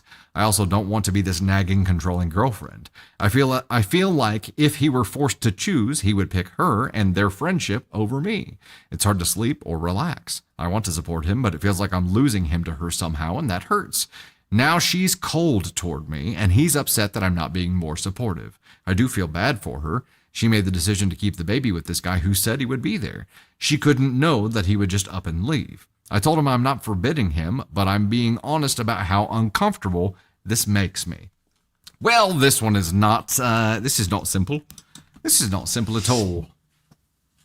I'd be uncomfortable. Sorry, you're standing now, sorry. so I'm tipping Yeah, up. I would, I mean, this would make me uncomfortable. I don't feel shameful in saying that at all. If someone asked you to be their birthing partner, I do feel like that is an intimate moment. Like the woman is in a very vulnerable state, and I understand that she needs someone that she can trust, but I don't think that person should be someone that has another partner, in my opinion. Yeah. I think, regardless of the comfort level with, I don't think anybody can be wrong for not being comfortable with that. Mm-hmm. My big problem with this is that when she tried to explain how she felt, all he could do was dismiss her feelings. Right. And say, you're being territorial, you're overreacting, he just minimized her feelings and dismissed them rather than trying to make her more comfortable with the situation. He could have been like, I get it, and I see where you're coming from, and I see where that could be really uncomfortable for you. How can let's try to make you more comfortable with that situation. Right. Like, why don't you become part of this process as well? I don't think forcing him to choose is going to go in your favor here, because I think you're right. He would choose her. I think he kind of already did. In that moment, I guess that specifically was what I wanted to talk about. She said, I feel like if he were forced to choose, he'd pick her. Yeah. And the friendship over me. I mean, in a relationship, I feel like you're working to be the person that he would pick over his friends, over, like, you're working to build your own family if it looks like it's going to be a relationship that's long term, that's going to lead to a marriage like path. And for her to say, I know he'd pick her. I mean, what more does she need to know? Yeah. Like that would be my cue to leave, to know that. This seems like an unfair comparison, though, because they're just dating at this point. Like, they're just boyfriend, girlfriend. How long have they been together? Let's look. They've been together for 1.5 years. They live together. That's the main complication here. But they've been together for 1.5 years, and he's been friends with his female friend for a long time. And she's integrated with family and his friend group and all the things. So that's an unfair comparison. But I think there's like, when would it be an okay comparison? Does it have to be a certain time frame in a relationship where you don't become the birthing partner for your female best friend? Because I feel like if you're in an intimate relationship with someone where you're living together, sleeping together, committing to a life together, you should not be the birthing partner for a female best friend. I feel like these are two separate things, right? There is the, if I forced him to choose, he would choose her. That's one situation. Mm-hmm. And then the whole birthing partner thing is a different situation in my mind here. The birthing partner thing either should have been something that, if he valued his relationship with OP, he communicated with OP about ahead of time. He should have foreseen that it was something that could potentially cause some great discomfort, and have a conversation ahead of time to be like, hey, this is what she asked me to do. I feel compelled to do it, but also I respect our relationship and your feelings, and I feel like this is something that could cause some trouble here, so tell me how that would make you feel, and go through it then. That would have been the smart way to play it, right? But then the other side of this is the whole, if I forced him to choose, he would choose her. I don't know. I feel like, personally, somebody who's in a dating phase of a relationship with somebody, if you're asking the questions about forcing them to choose between a friend and you weren't made for each other anyway. Yeah, but she is asking him to choose between a friend and her. She's asking him not to choose her. She's asking him to respect her feelings and not do this for another woman. And so she is asking him to choose, and he is choosing. So he is making that choice. I think the problems are, in my mind, a little bit intertwined. And I think he's telling her everything she needs to hear. Because my question is, when does he stop choosing the best friend? He doesn't. So when they're married, is that when he gets to stop? He gets to choose his wife. Well, that's when he should. That's what I'm asking you. Yeah. And I agree that they are intertwined. I still think that they're separate issues, but yeah, I agree that they're intertwined. And the fact that it's a topic at all, and that there's a topic of having to choose, means that this was not meant to be. I think that if 1.5 years into a relationship, he's choosing to be a birthing partner for his friend, I don't need any more than that. That's enough for me to be like, hey, this is not what I want out of life. This isn't what I see myself. Like, whenever I want, like, I would like for the first time you experience childbirth to be, between your partner and you. And that's how I'm looking at it. That's what I want. That's what I would want if I was young. And that's what I was looking for in my future. And I don't think that she's going to get that kind of, like, wrapped around, cherished feeling of love from this man. I agree. I think he's also always going to be split because of what this woman wants from him. I don't think it's going to be split. I think he's always going to be at the friend's beck and call. 100%. Right? So take OP out of the equation for a second. How is this guy ever going to have a functional relationship? Until he chooses his best friend, he's probably not. To have the relationship with? Yeah. And I would wonder if OP walked away and he was that supportive partner, if he would end up choosing this girl, his best friend, to be like, they would become boyfriend, girlfriend, whatever you want to call it. Yeah. But I wonder if that's what would happen if OP stepped to the side. I feel bad for her. Maybe. And then he's going to find himself in a situation where, if she asks him to be a father figure to this baby as well, which is the logical next step after being the birthing partner. Maybe they play house for a while, but eventually he's going to be like, where does OP fit into that equation post birth? oh, OP doesn't fit in right now. Like I feel like his decisions are pushing her away. And she's just feeling that right now, and she's trying to issue her feelings about it, but he's already decided that he's not going to accept her feelings. He's going to reject them and repel them, and essentially force OP out of the relationship, which is a cowardly fucking move to me. Creating an impossible situation. He created a Kobayashi Maru here for OP. People are saying it's looping. Okay. Weird. Okay. No, it's fine. Okay. If you are looping, I would hop out and hop back in. If that's something you want to do. Okay. Yeah. Shaz says she left and came back in and fixed the loop. We get some weird shit on the TikTok side. It happens. It definitely does happen. Anyway, so the question was, am I the astronaut for telling my boyfriend I don't want him to be the birth partner for his pregnant female friend? I mean, that's kind of not even what you said, OP. You said it made you uncomfortable. You weren't forbidding him. I think you understood that you can't forbid him, but you explained how it made you feel, and he rejected that. I do not think you're an asshole for explaining how it made you feel.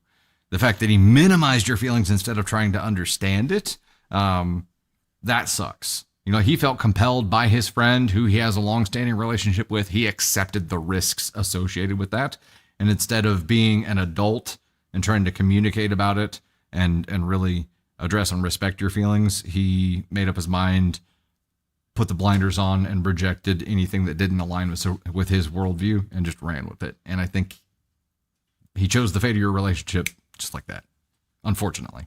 Boo. Boo. Boo. Okay, a little bit of music interlude. We got 2 minutes left here. Do I have time to get one more story in, ladies and gents? Story 4 short? Doing it. All right. We're going to rock and roll, ladies and gents. We're cramming all the stories in today because you guys have just kicked complete ass.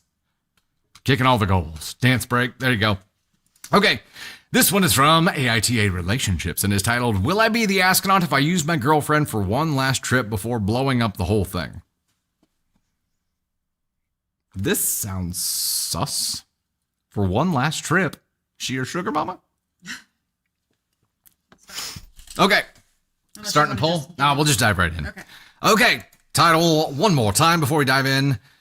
Will I be the astronaut if I used my girlfriend for one last trip before blowing up the whole thing? I recently found out that my girlfriend has been cheating on me for a few months now. If you're wondering why I'm not addressing it immediately, it's because I'm at work until tomorrow, and this is very much an in-person thing. I had my suspicions, so I wasn't completely caught off guard. We're leaving for a trip to Italy Saturday, and for relatively cheap, considering her family has a house out there, so no need to pay for a hotel most nights. Her family will only be there after I leave. Still going to cost enough to scrap the whole trip from a financial standpoint. Still going to cost enough not to scrap the whole trip from a financial standpoint. We're going to 3 cities over 2 weeks in Italy, and she's been super pumped and can't wait for how romantic it will be. I've never been overseas and really wanted to go and feel this is my only opportunity, at least for the foreseeable future. Will I be the astronaut if I didn't say anything now, went on the trip doing every possible romantic thing, and then dump her hard when we get home? She's going with her family for a 3rd week, so she comes home after me. I work the day that she gets back, so my plan is to switch shifts and be waiting at her home. Knowing the other guy is going to be picking her up, I want the other guy to know because no man should be subjected to a cheater. Okay, so the question is, will I be the astronaut if I use her for one last trip before blowing up the whole thing? Knowing she's the cheater and hiding it in this relationship, what does that make you think, Tater? Justified assholery? Yes. I could not do this because my face has captions. So I would have to I would give away myself before the 2 weeks were up. And I don't think I could be on a trip with somebody and pretend to be romantic knowing that they have been cheating on me. But if you can do this and you get your Italy trip and you get to experience it and you're fine doing that with someone you know is cheating on you, then go for it. Yeah. I could not. I mean, she was doing the Mambo Italiano, and that is what destroyed this here. I think there's layers to this though, right? I mean, you've already made a financial commitment to doing this trip, and yeah, go enjoy yourself. It is the afterward, like laying in wait, and you know what? I'm not opposed to making sure the other guy knows that 100%. she's leading a double life here. I don't think there's any opposition to that at all. I'm at NTA. Like, yeah, you are the victim in this situation, and you're not victimizing her by what you're doing. You're just minimizing. You're doing damage control, and that's it. Justified assholery. Justified assholery. I like it. An asshole with a purpose. And I think outing her, and maybe he already knows. Who knows?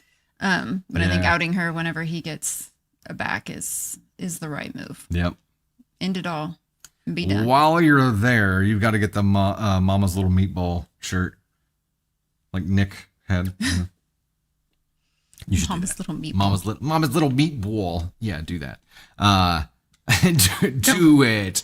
Someone said make sure you wrap it if you're gonna do that. There you go. Yeah. Yeah, for sure. Yeah, absolutely. JP dropping the 5 said, take the trip if you have a poker face. Tater saying my face has captions. I love that. It does, dude. It absolutely. Her face has captions 100% of the time. There's no hiding it. I can tell when she's thinking something that she wants to say, but she's like not letting the words come out because her mouth will still move. It'll be like, That's just me chewing on the inside of my cheek. those are words trying to come out of your mouth, but you're fighting them back in. I know what it is. I'm a cheek chewer. A cheek chewer. There you go. Yeah. A cheek chewer. I am going to give the Petty Thunder here. We got to do it. Yeah, we need Wow. we need this update when you get back We from do. Italy to let us know how it happened. We definitely need the update for Yep. sure. All right, ladies and gents, that will do it for us today. We're going to go ahead and start getting set up for VIP. Thank you guys so much for knocking every goal that we had out of the park here today and unlocking so many stories. We got a good amount of content racked up for today. High five. Nice work. You did a good job. Yeah, we definitely need the update for that know. show. For sure. I mean, kudos to this guy if he can do it. A couple of outro notes here. Let me get in music mode here. The next live will be Sunday, July 13th at 9 p.m. Central Time. The weekly Wednesday live will be on Wednesday, July 16th at 3 p.m. Central on TikTok and YouTube. We do have the members only or the subscribers only TikTok live tomorrow night, 9 p.m. Central Time.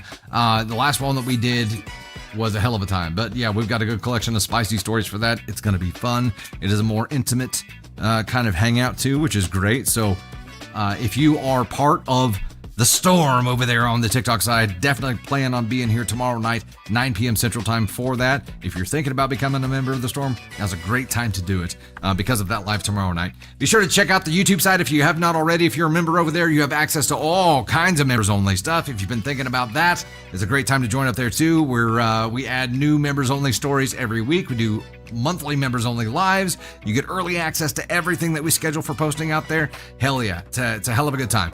We'll see VIPs on the VIP live coming up in about 10 to 15 minutes. Thank you guys so much for hanging out with us. Here we go.